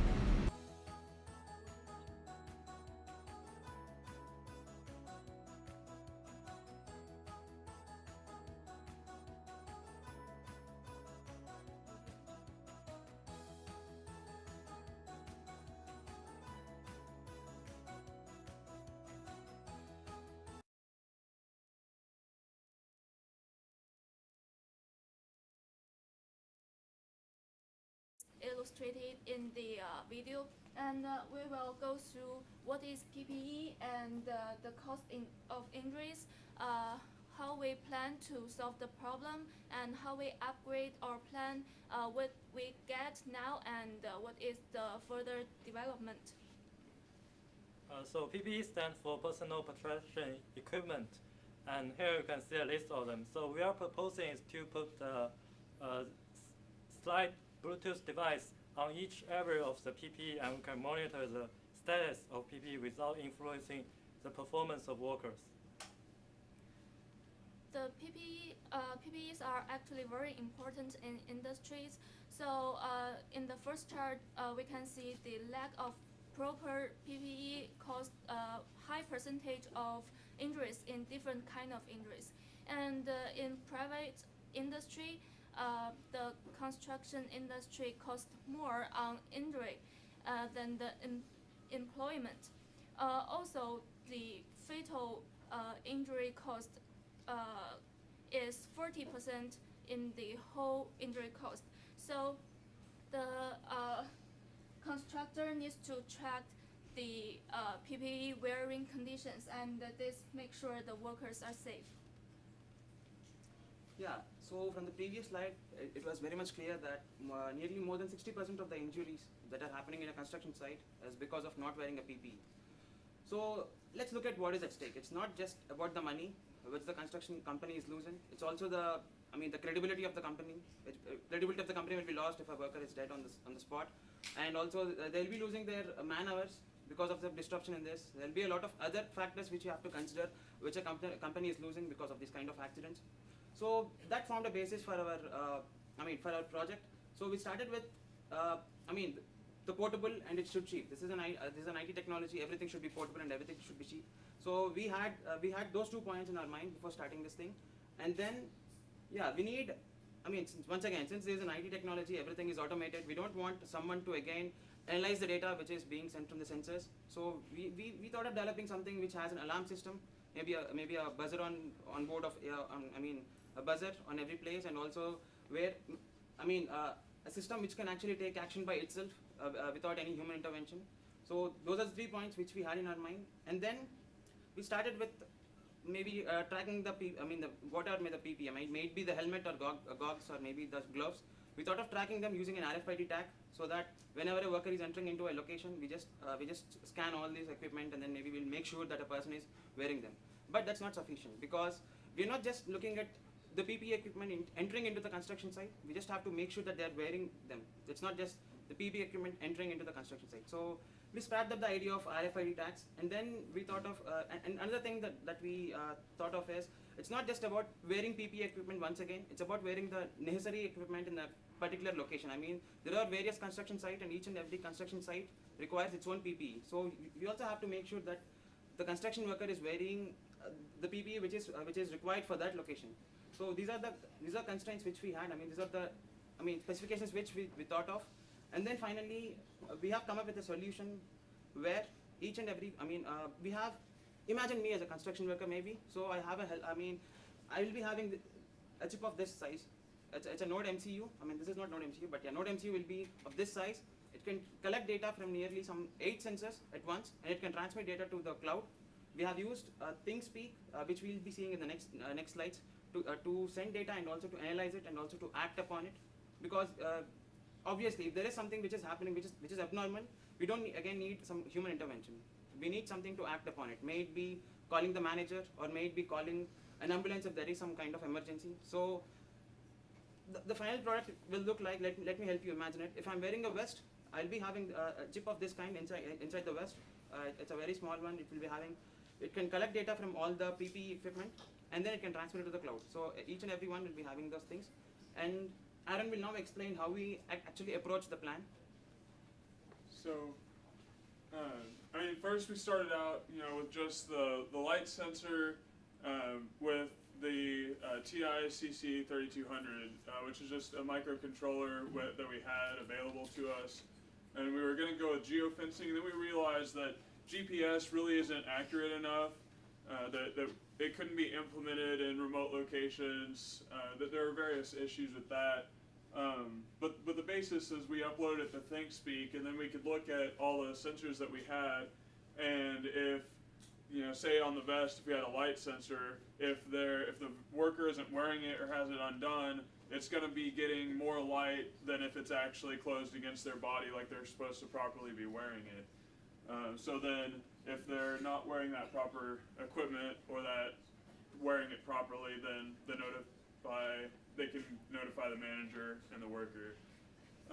And then we upgraded to integrating RFID instead of actually the GPS, so that it could be easier to implement. Just have a few sensors that you could place around the work site at key locations, so that you could tell this worker is going into the welding area, so they should be having on welding personal protection equipment.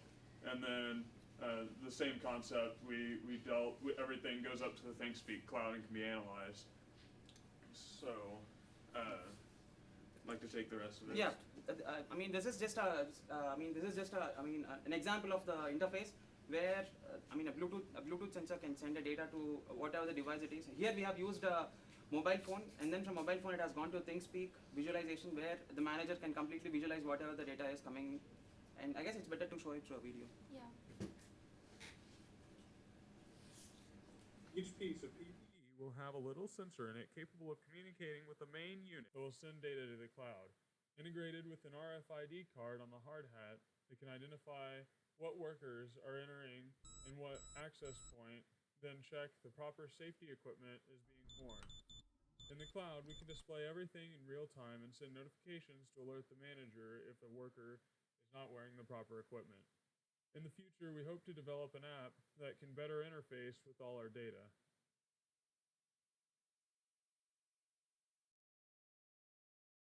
Thing about having a microcontroller on board is that there are a lot of future opportunities for this.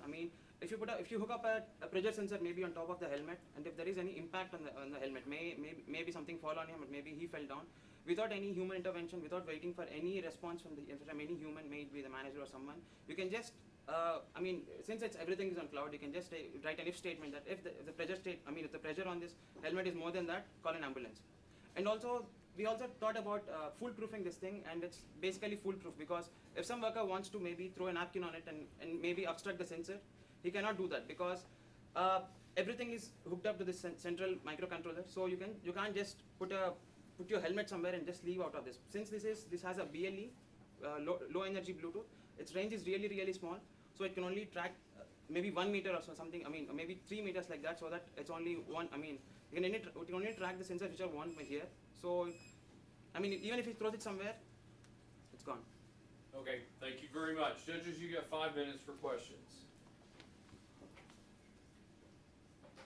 So there's a central device that stays on that tracks the ancillary PP that's on the person. Is that the idea? Yeah. So okay, that makes sense. Yeah, the device is Node MCU and it's $3.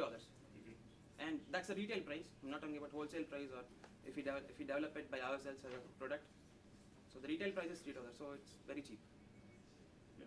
So anything, nothing can be left alone without that central device realizing that, and then that kind of foolproofs being able to just leave your vest in your work truck, whatever. Yeah, and if you're looking at a mass production, embedding Bluetooth sensors into PPE is not a big deal. It's really cheap. And the platform which we are using right now is ThinkSpeak. Everything is free. You can do whatever you want once you get the data. You can maybe call an ambulance or maybe tweet to the manager or maybe send a message. Infinite possibilities. And one thing we can do is once you collect the data, we can analyze it actually.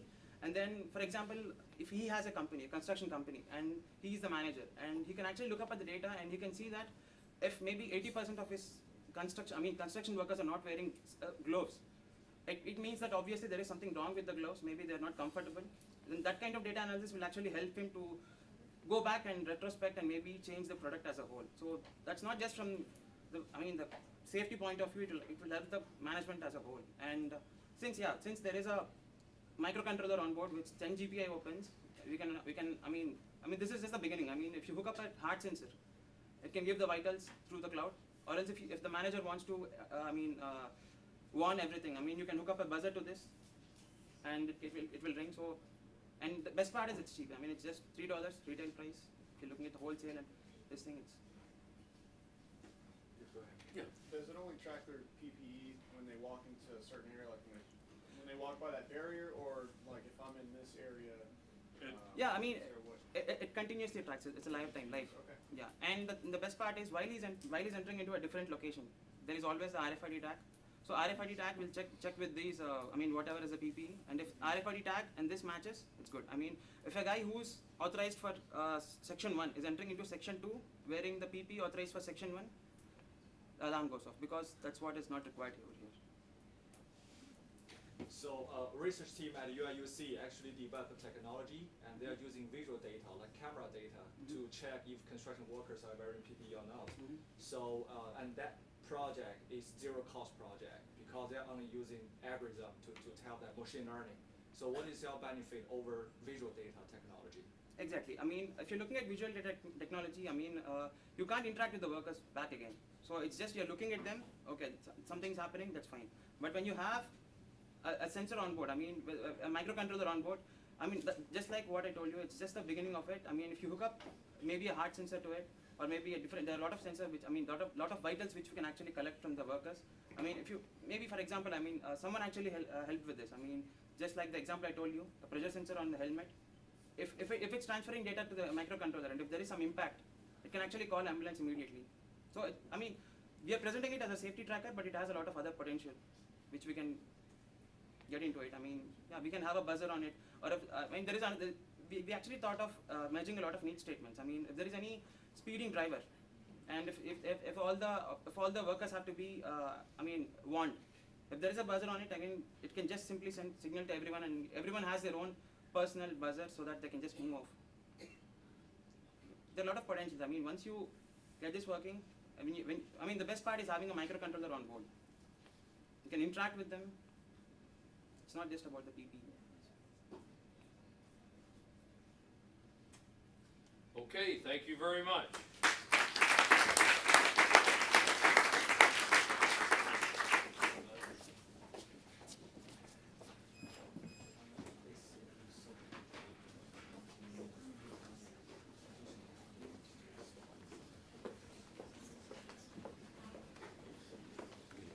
I'm getting on a spaceship, I feel.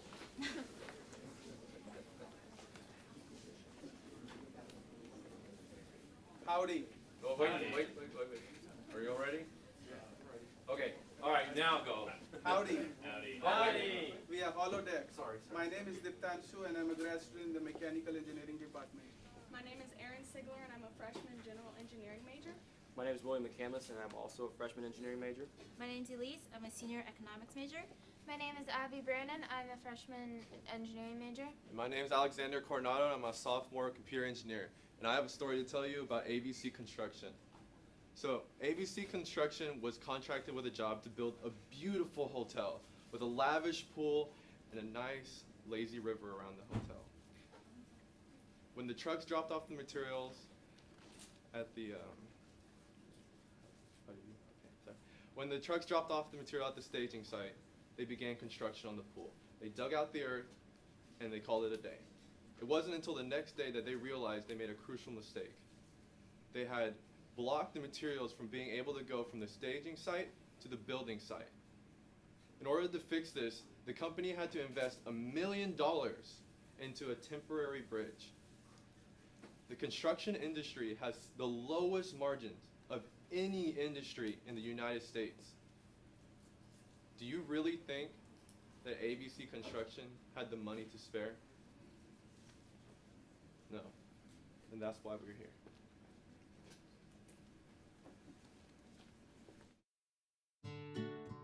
The client wants a building. An architect is hired and draws a beautiful artistic design. The design is sent to an engineer who redraws it to a structurally sound plan. Then the plans are sent to the general contractor where it is simplified to be cost-effective. The construction begins. And then there's this. Rework! The plans are sent back for revision and redrafting to the general contractor, then to the engineer, and then the architect. Once the new plan is approved, construction continues. And then another design flaw. Another round, and another. Despite all the complications, the construction is completed. Yet somehow, this results. Computer, begin holodeck. Welcome to Project 3417. Holodeck is a VR program where designers can walk through a simulation together. Design flaws are more costly to correct once the mistake has been made. Holodeck would provide a way for designers to detect and correct before the cost can be incurred. Best to measure twice before you make the cut.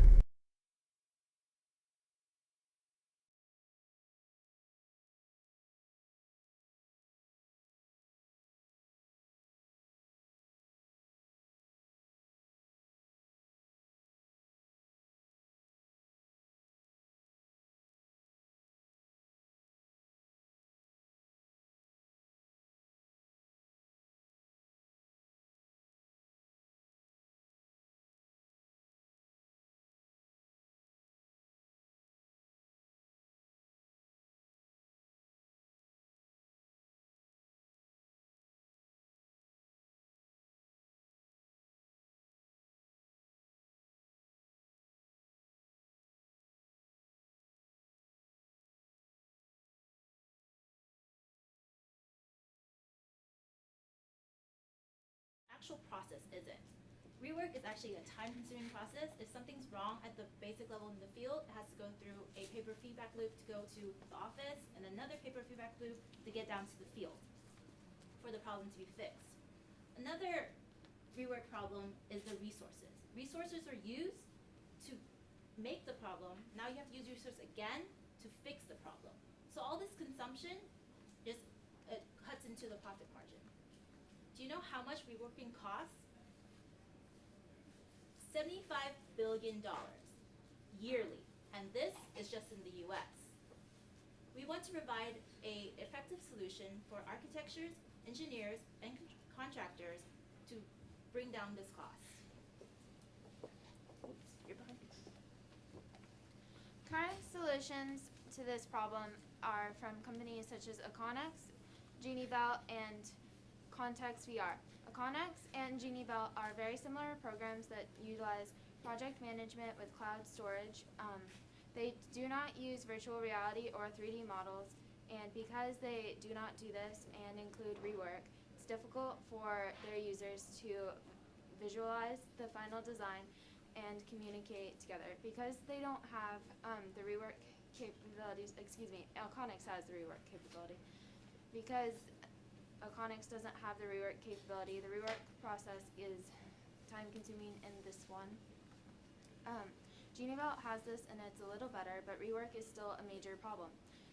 Context VR handles this a little differently in that it focuses on the technology available with 3D models and virtual reality. However, the rework capability is still makes it a huge problem. Our system, Holodeck, tackles these. We help architects, contractors, and engineers to increase profit margins by reducing the time spent in the feedback loop through our collaborative cloud-based virtual reality system. So these are the 5 requirements that our platform will have. The first is that it will lower the cost of the system. It will lower the cost of the life cycle of the construction project by reducing the amount of rework. The second one is the amount of effective communication that it will cause between all the stakeholders. The third one is the intuitiveness to be used. So it will be very intuitive to use because it will not be the amount of training that goes on into the work. I mean, it will be very, very simple to use. You will not be able to sit through elaborate training practices. And then there is the efficiency. So it would make the visualization very easier because you would not have to sit through the entire construction project. You just have to see through the VR to imagine how the final project would look like. And the final one is the safety. So you would not have to present at the actual construction site. So you can just sit at your workplace or in the cubicle to see what is going on. So these are the 3 design ideas that we came up with. So this is the first one. The first one is the smart app or an OS that could enable the workers to work in an efficient manner. But we found out that the market was already saturated with this kind of an app. And the second one was a RFID real-time work tracker. So this is just a small obstacle. We decided that this was just a small obstacle, and this would not reduce the lead time as much. So we finalized on the VR project. So do you guys know how much is the profit margin of the construction industry? It's a meager 3.6%. So we strongly believe that we can drive up the profit margins using the VR platform. In order to reduce rework, we decided to use virtual reality to allow our stakeholders like the architect, engineer, and contractor to be able to simultaneously interact inside a virtual BIM, which is a building information model, and there they can assess what's wrong, what's right, and they can understand the space and see for themselves what the building is going to look like before they actually build it. And in this simulation here, I'm actually in the EIC, but virtually. and I understand what's around me, and there's a crosshair that we use as a point of reference to place both objects to create distance, and also to just know where exactly we're oriented in general within the space. So all engineers, contractors, and architects need a form of measurement. So what we did here is using the crosshair, so they know where to point. With the touch of a button, they can add points in the model, and they can add as many as they want, wherever they want. Using these points, they can then push another button, which will plot and calculate the distance between the two, creating a makeshift tape measure that anyone within the model can see.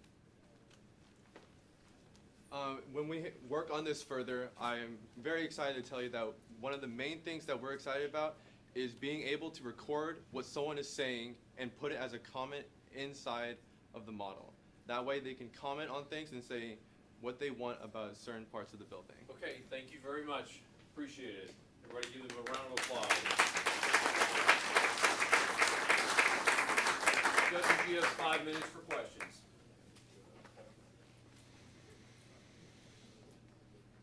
Yes, please. So I have about 100 questions because I'm also doing VR for construction, but I will just pick one. Okay. So how did you translate beam authoring to, the data from a beam authoring to like Revit to this VR?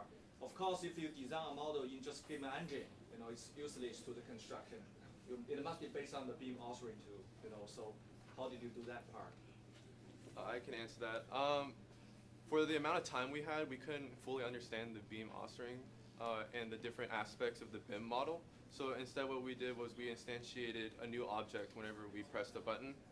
And whenever that button was pressed, the object was instantiated inside the middle of the crosshairs. So for now, that is just a temporary solution. And whenever we work more on this, we will be able to make more accurate measurements.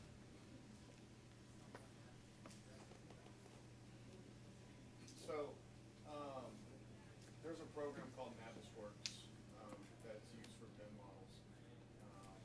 And you can do the measuring in that program. You can do measurements on your X, Y, and Z axis. So do y'all have kind of a future idea of how you want all that to work? So the reason we have this type of measurement is mainly for the display, because this is a collaborative program, so there will be multiple people within the simulation. So if you want to measure something, you can measure it, other people can see it, other people can interact with it, and that would go along with our solution that we're hoping to implement with the text, being able to add notes in various places so other people can see it and interact with that as well. So did you say, comparing to these different platforms for BIM, that what you offer uniquely is the ability to collaborate virtually instead of just being in front of a screen? You have different people across the globe that can work together. Is that the idea? Yes, sir. Yes, sir. As different groups collaborate, would they have to be trained to use this, or is it intuitive, or? When you go into the environment, it might take a little bit to learn how to use the controls, but other than that, you would have to learn maybe the buttons that place the objects and the buttons that will make the objects be measured in between. It would take maybe a day at most to train somebody to use this equipment. And so where my question was really leading is, you've talked about the engineer, the contractor, and the architect. What about if it's my building? I'm the one paying for it. I want to look at my office. I want to look at the workspace of my employees. How do I get integrated into that? I was actually about to talk about that before I ran out of time, but we also want to implement that the owner can actually be inside there in the meeting. Since it's a cloud-based environment, anybody can go into it if they have the right key. So if you wanted to join in on one of the meetings with the architecture, the general engineer, and all those people, you would just have to ask, and they will let you in. You will see everything, and you will be able to make comments and tell them that you don't want this, you don't want that.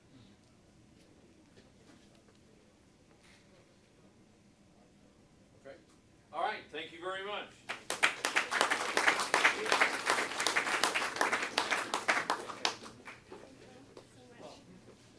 Next team is Big Data. Thank you so much for your time.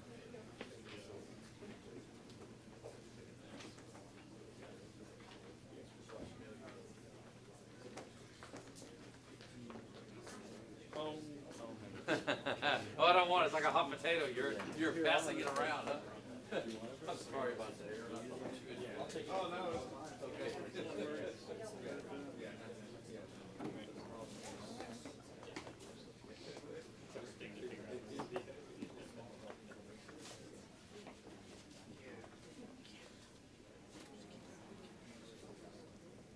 Sorry, we're just setting it up for.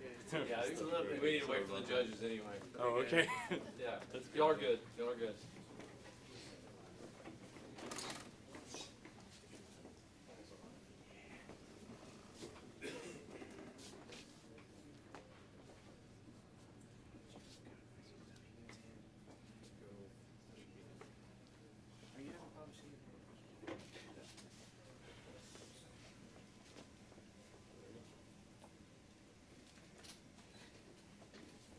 Okay, ready? All right, take it away. Howdy. Howdy. I'm Jackson Wedlick. I'm Vishwa Soni. I'm Ryan Frizell. I'm Tristan Ruiz. I'm Hans Blackburn. I'm Laura Austin. I'm Kyle Nagano. And we're Big Data. Okay, so let me take you into a little situation. So let's say I'm the GC of a construction site in downtown Houston, and I get a phone call saying that we're being sued by a former employee because he has silicosis. We're being fined $5,000 and we're supposed to halt work immediately because of a pending investigation. These types of situations happen all the time. Now to address our needs statement. We chose the one entitled Collecting Data. This needs statement addresses capturing environmental data, storing it historically, access to real-time data, and then being able to create specific and customizable alerts. Now, just to build off of the needs statement, whenever I was young, I worked with my father and my grandfather as a trim carpenter. And whenever I was young, I, came up to my parents and I said, hey, I would like to be a trim carpenter, just like you, it's a family line. And the first thing they said was no. They said no. But why? Why would you say no, Because construction is too risky. It's unpredictable. And here, especially here in Texas, construction is developing. It's getting more demand for it, and yet there's so little feedback, so little data in regards to everything that happens on the construction site. So I'm just going to quickly give a briefing on just some of the problems that construction companies that they're facing. One of those is fines and citations. That's pretty self-explanatory. Some of the things, for example, if they have a certain, from OSHA regulations, if they get too high of a noise, they can get a complaint. Someone can get on the job site and say, hey, you need to shut it down. So on top of the fine that can cost thousands of dollars, you also have a cost delay because it sets them back however long they think is necessary. The next one will be minimizing hazards. I mean, that's not a problem. Clearly, you need to minimize hazards. But that just explains that they lose tens of billions of dollars for all accounted incidences. And we're talking things that they can't control, they can't prevent, and things that are completely unpredictable. So any little data that can help them prevent makes everything worthwhile. And then, of course, air quality. And this one has its own because, especially here in Aggies Invent, we even made silica and air quality its own special treatment, to take care of. So silica has become a rising concern. So we want to do everything we can to avoid lawsuits, anything that has to do with OSHA regulations. And it just seems that there's not enough data out there or any care to keep track of everything. And if I could mention, on top of that, OSHA, January 23rd of 2016, released their new silica standards, and it's 5 times as specific, and the level is 5 times lower. So that's something that is really urgent, So those are our issues, and we look to solve them. Currently, we have a prototype that is running a live code or live display of data right now. This is showing temperature, pressure, actually 2 barometric pressures, so we can find the differential. Right now, we have an area for air quality pressure, or air quality sensors, but we were not provided those. If we had been, we would have had the air quality, sensor go in here, and it would have, the Arduino would have detected a certain, air quality, number, and it would have turned this fan on over on the side. But since we were not provided with the correct sensor, we couldn't go ahead and display that data for you. We also have temperature and humidity, and we're running everything on Arduino, just direct connection onto here, and that's what we implemented. It's good you liked it. So our engineering specifications include durability. This box right now is not what we would, in the field we would basically be able to throw it across a field and it would still survive. It would be very durable, trackable, because you would want to be able to find it. Like I mentioned, all the environmental sensors and remote connectivity. So in theory, in the field, we wouldn't have it directly connected by an Arduino USB port. And then low power, because of low power and rechargeable batteries. We came up with two design models apart from this big data box. One was a wrist sensor and one was a drone sensor. The wrist sensor is, we scraped that one because there will be too much of manufacturing, because and no worker wants to wear that bulky watch and work in the construction site. And the drone sensor is not a technically a different design model, but it's an add-on to the big data box we right now have. Next.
For any type of management position. This is also intended for people who are interested in what the project is consisting of. For example, clients that this is actually going for, or any laborers, anyone who needs to access the data for either future or anything that they're concerned about. Alright, so we have basically two factors in this. The first one is going to be real-time data. With this we can do pretty much anything that allows data monitoring in the field. So an example would be if you're pouring concrete, the foreman pulls out his phone, he checks, it says that it's safe to pour concrete because the conditions are all right, and they can go ahead and start the pour. Now, if the weather conditions change, they'll get a notification saying that it's no longer suitable to pour concrete, or that it's the weather conditions are shifting and it's going to be an issue.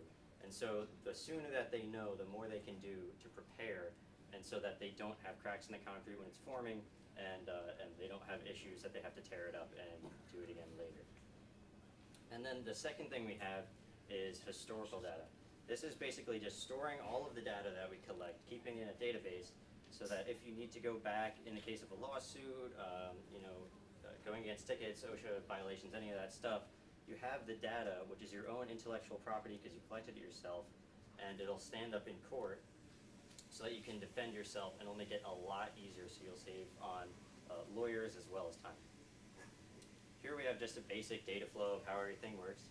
There's a variety of sensors out in the field. You could have 50 or more in rooms and different areas across the entire site. It then feeds all into a very small hub module, which uploads it into our secure servers. And the servers basically just store all of the data so that you can go back and look at it later. But it also houses a web application as well as a smartphone application, which will give you all of the real-time data. So basically, I kind of want to sum up everything we said up till this point. So we have this box that's just here in the middle of the construction site, and and what it gives you, it transfers data such as temperature, humidity level, decibel level, and all of this is right here on the screen. And then we also talk a lot about innovation, and one of the main problems right now on construction site is silica. So to deal with that we don't have the system working yet about the silica, but what we're thinking about is making a filter with a fan. These are right here, I don't think you can see them.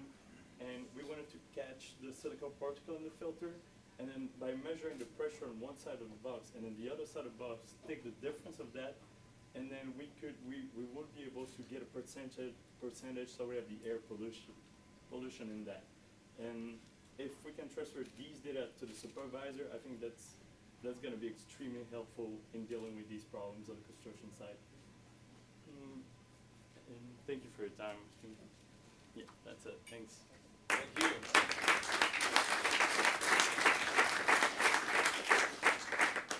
Judges, you have 5 minutes for questions.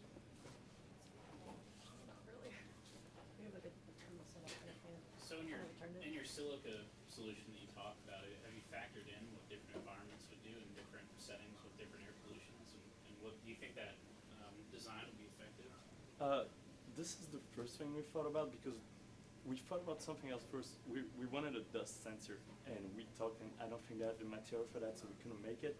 And the second idea, that's all we had. So we did with it, but I don't think that would be very effective, depending on the environment, as you said. But if we can get a dust sensor, I think we can make it work by just putting a dust sensor in, and we can calculate that. But obviously, we don't have it right now. But that's what we said. It's one of the innovation that we want to think for the future. I'd also like to add on top of that, the big thing with silica is the particle size is very small. It's 0.2 microns. The average size of a particle in the air is about 30 microns, so it's much, much smaller. So something we could also do with that to help ease the silicon detection is just send it through a really fine filter, and so that way we're detecting both dust with the particle sensor as well as silicon. And we would have different filters in succession, so there would be a coarse filter, and then it would go down so that you would be left with the silica, and then maybe the system would actually work so that you would actually have only the things that were 0.2 microns and under in the last filter, so that you could reweigh it or use the pressure differential. Have you thought about the cost impact of a system set up like that? Well, we definitely have thought about the cost versus the fines and stuff. So from perspective to OSHA, on your back and saying, hey, you guys can't work anymore. It would definitely be worth it. Not only, sorry, but you also have to consider that this is also on-site testing too. And you have to think about the fact that whenever they collect a sample, they have to take it to a lab, which takes up to days. That also can set back any forward progress. So you also have to consider those costs too. Right. And the way OSHA said it was that basically you could either adhere by the standards or you have to change by engineering controls, and those are going to slow down progress. So if you had a way of knowing how much silica you're producing, if you're just able to be under the accepted level, then you can continue mostly as normal. Any other questions? Okay, thank you very much.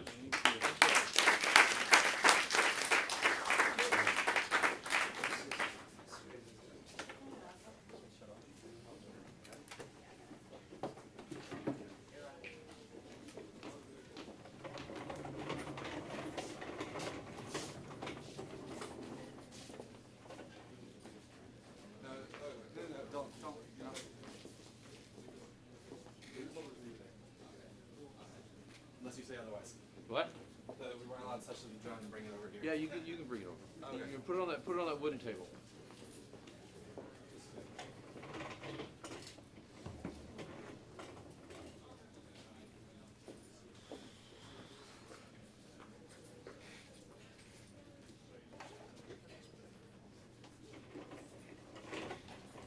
As an aerospace engineer, you ought to appreciate that, right? See, these are toys we can play with over here. Whatever y'all are ready. Let's make out the second guys.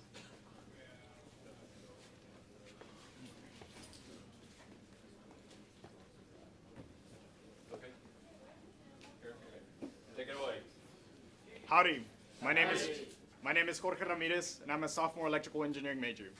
We're excited to bring you guys what we have been working on for the past weekend. We're Practical Progress, 360 degrees of performance. I'll let my teammates introduce themselves. I'm Nicholas Hill. I'm Jonathan Weissen. I'm Tanner Ramirez. I'm Brian Chen. I'm Agosa Alel. Here is an introductory video. Tom is a stakeholder for a construction company, and he has money on his mind. Eric is a construction worker, and is concerned with getting through his 8 to 5. Things that make Tom happy are money, performance, and efficiency.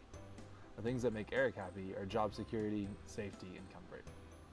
When both the owner and worker are happy, the result is better collaboration.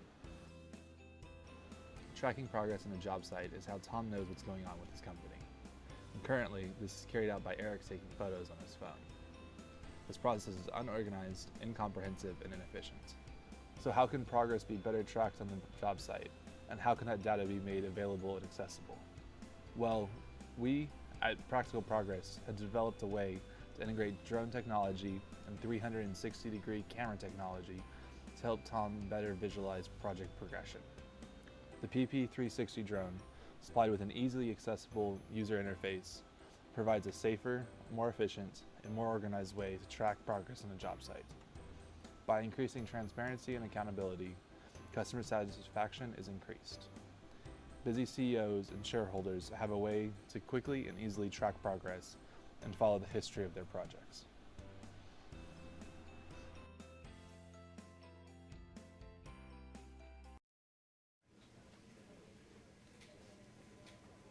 As you guys saw, our need statement is tracking progress. However, before going into the problem, I want to emphasize that the construction industry is one of the latest industries to get the latest technology. As you can see, our main problem is that current on-site leaders need to go take pictures to get the progress that the workers are doing at the current time. You usually have a lot of pictures, unorganized, and you even get that famous pop-up. Storage is almost full. Also, we also have to take into account safety. I ask you, would you rather lose a drone or lose a worker? And last but not least, we want to maximize what in any business we want to do, which is time, effort, and money. I'm gonna go ahead to head it on to my friend Tanner so that he can talk to you about the requirements. So any good project has proper requirements, criteria that it attains to. So we chose a couple of these: organized data. We want to be able to interpret and see data whenever we want to. We want to have quantifiable results. We want the magic number that you can see of the percentage completion. We want it to be very accessible so that we can go to places that not only a person can go, but more, in the vertical axis. We want it to have management, asset management. We could see the material, where it was, and where it's being used. We could actually visualize it. You can have anyone off the street come and look at the data and see where you are in the progress. So, before we got to this, we had some alternative designs, whether it be augmented reality with visual tracking, or whether it be item tracking, inventory stock of how far you are using barcodes or QRs. We ended up, though, in our current solution, what Nick will tell you more about. All right, so the most important part, the solution. As a proof of concept, we have this drone. On the bottom, you can see a large ball, and it's a 360-degree camera. That is used to go in and survey each individual room within a building site. Ideally, we'd have a drone like this. This is the 3D rendered design that we came up with. It has a 360-degree camera on the bottom, first-person point of view, strong motors, large battery, and so that it is purpose-built directly for this. Now, I'm going to pass it over for a demo to John.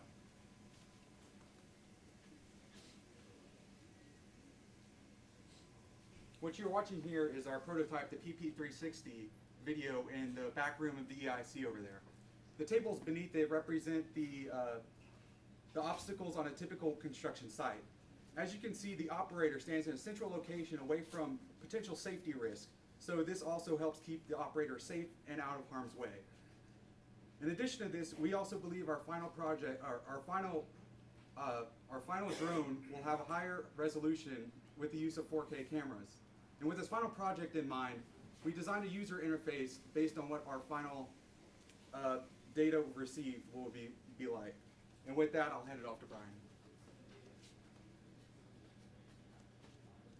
So we designed a UI where you would be able to look at the 360 photos captured by the camera, and then also on the side be able to manipulate the different rooms that you had open.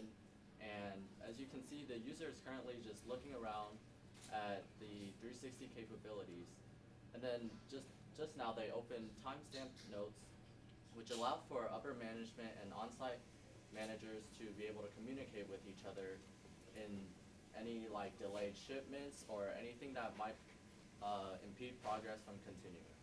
And as you can see, they're all timestamps as you can see, there's a progress bar at the bottom, which whenever this checklist on the left opens, based on what section it is, whether it's framing, electrical, or installation, whenever they click the materials and indicate that they have been installed into the project, the progress bar at the bottom will increase and give a single numerical indicator of progress that can be used to quickly identify how far along the project is. And now you can see that the white arrows on the ground allow the user to seamlessly navigate between different 360 photos taken by the drone at predetermined locations, and then they can move as if they were really there to view a 360 photo of everything around the area. And this would be beneficial especially in moving places upwards where a normal person wouldn't be able to stand. And now I'll hand it over to Bagosa for costs and benefits. So for $1,000, you can buy the PP360, and that'll give you a quadcopter drone equipped with the 360 4K camera. Additionally, $600 goes into the training for whichever personnel will be responsible for flying this. And so for only $1,600, you'll be able to save millions on the job site.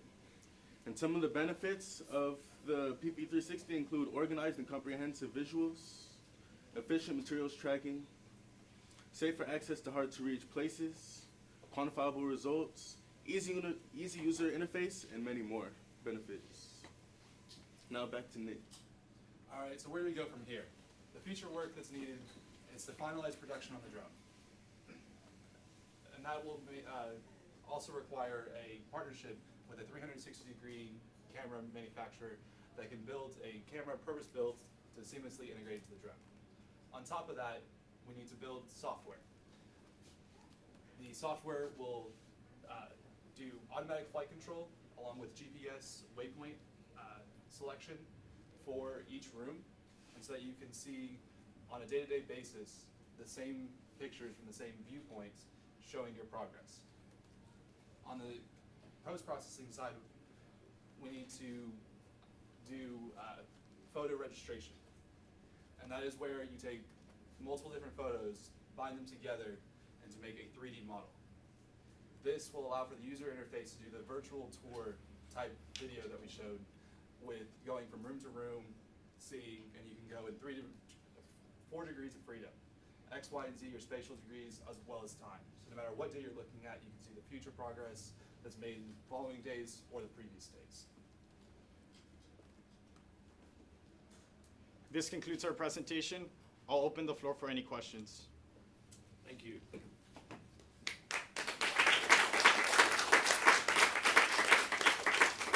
And judges, you have about 5 minutes. Quick question that popped in my mind is, why choose a drone over some other autonomous vehicle or person for moving through a job site? I'll take this one. To repeat his question, he said, why use a drone instead of just a person to go through? A person, like we currently said, right now, most of the time, they take photos on their phone. That's hard to tag data, like metadata, like GPS location and timestamps. There's current competitors use a tripod to do a 3D model. You can't go into the vertical axis, and if you have, or you can if there's floors. If there's not floors, it's not possible. Or if there are floors and there haven't been elevators installed yet, you have to get harnesses, and that's putting people at risk, and it's taking more time. As opposed to a drone, which you can fly up there, you're not having to worry about being in a tall height or anything like that. Also, when you set the tripod down, you have to walk in the other room, be out of the shot, and then come back in, which also slows you down. Time is money as well. And also to put into there, any autonomous vehicle that you might use would be subject to running into things on the ground that are on the tool site all day. You know, tools, boards, even shavings of wood on the ground could interfere with it. So doing this, we eliminate all that variable. So in one part of the video, there was a dashboard that had some room numbers, and then when you clicked on the room number, it showed things like installation, framing, and some other things. Is all that manual input, or is any of that automated? Okay, so in the current prototype, I set it out so that they would already be there for demonstration purposes, but in the complete project, we would like for it to be able to where the user is able to define which ones they need, like electrical installation, and then under the checkboxes, they would be able to implement their own materials that they want to, that are necessary for which certain aspect of the construction process, and then they would be able to check those off as they wish. So yes, they would be able to input whatever rooms they want, whatever materials, whatever floors, and also the time-stamped notes on the right.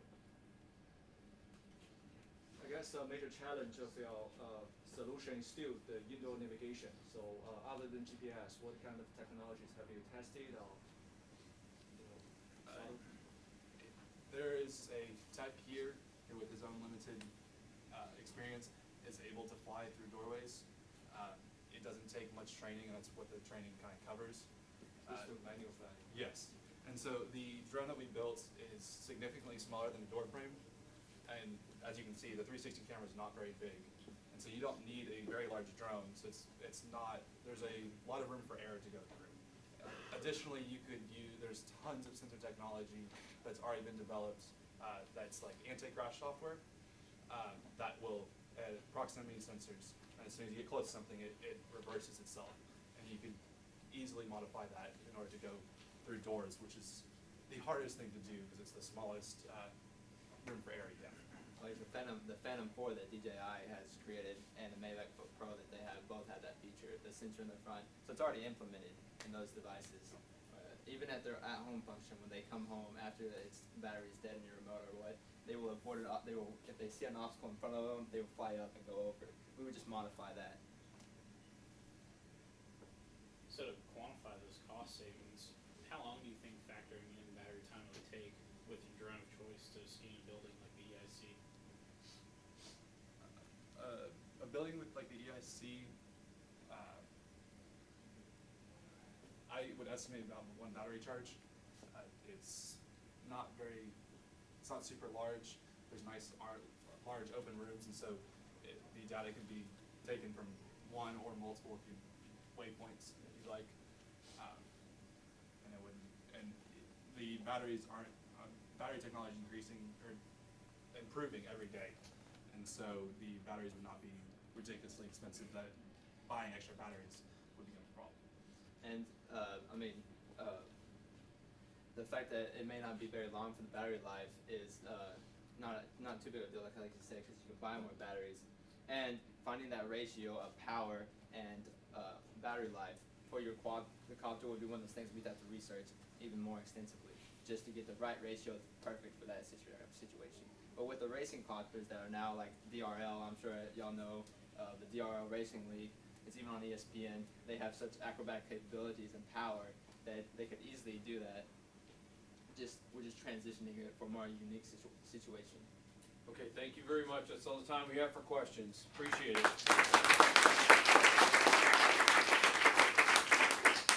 As this was our final presentation, I'll ask the judges to join me in the conference room just aside. Those of you who are watching online, we're going to take a very short break so that we can determine the winners. We'll be back very soon. For those of you who are here, if you'll help us clear away this area, we want to have a big area here. We'll take a group shot at the very end. We'll be back in just a few minutes.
Okay, if y'all can gather back in. If you're out there, are we back live? Good. All right. Thank y'all very much.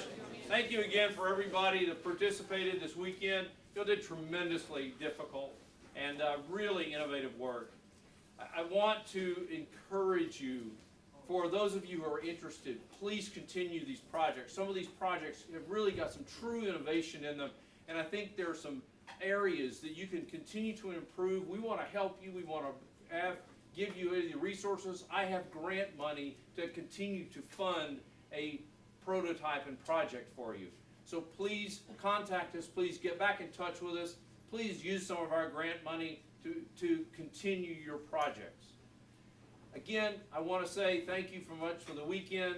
Please, as you're in the process of leaving, make sure you check in anything you've checked out from the EIC, and don't leave us with so much spare food. I don't know about that. We've got tacos left. So we got tacos left too, so y'all take some of this stuff home, all right?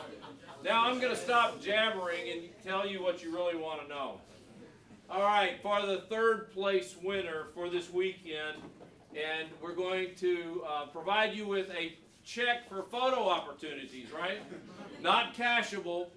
For those of you who are students, we'll be placing your winnings inside your account, so we'll be doing this over the next week.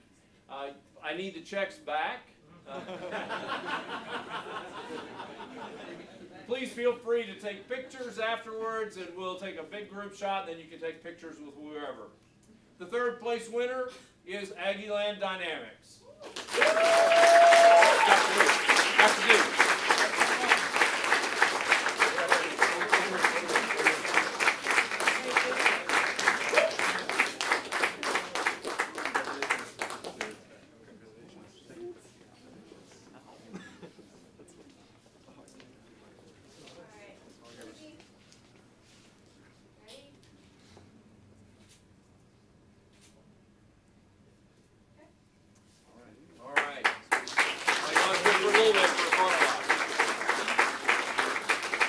And the second place winner is Green is the New Black.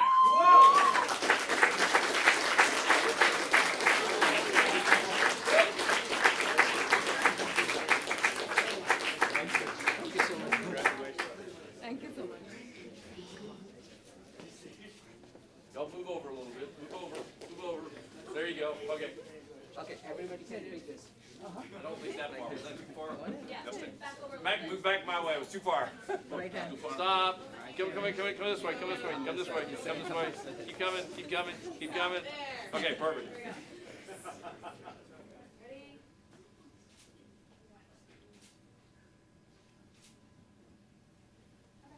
All right, thank you.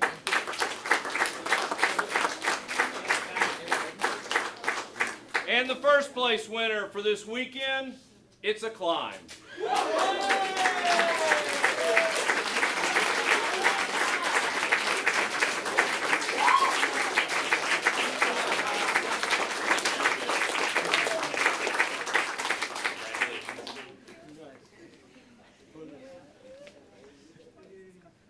Get close together. Get close together. There you go.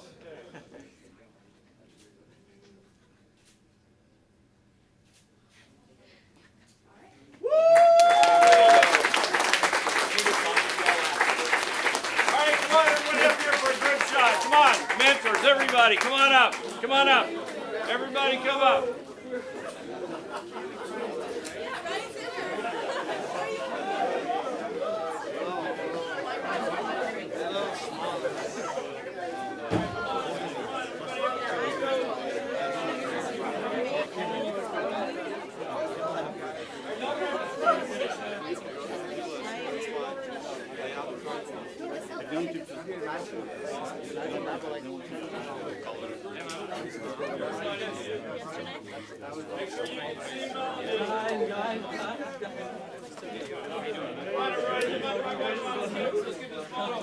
Everybody's tired. You got homework and school tomorrow. I know, sorry. 360 picture. That's musty.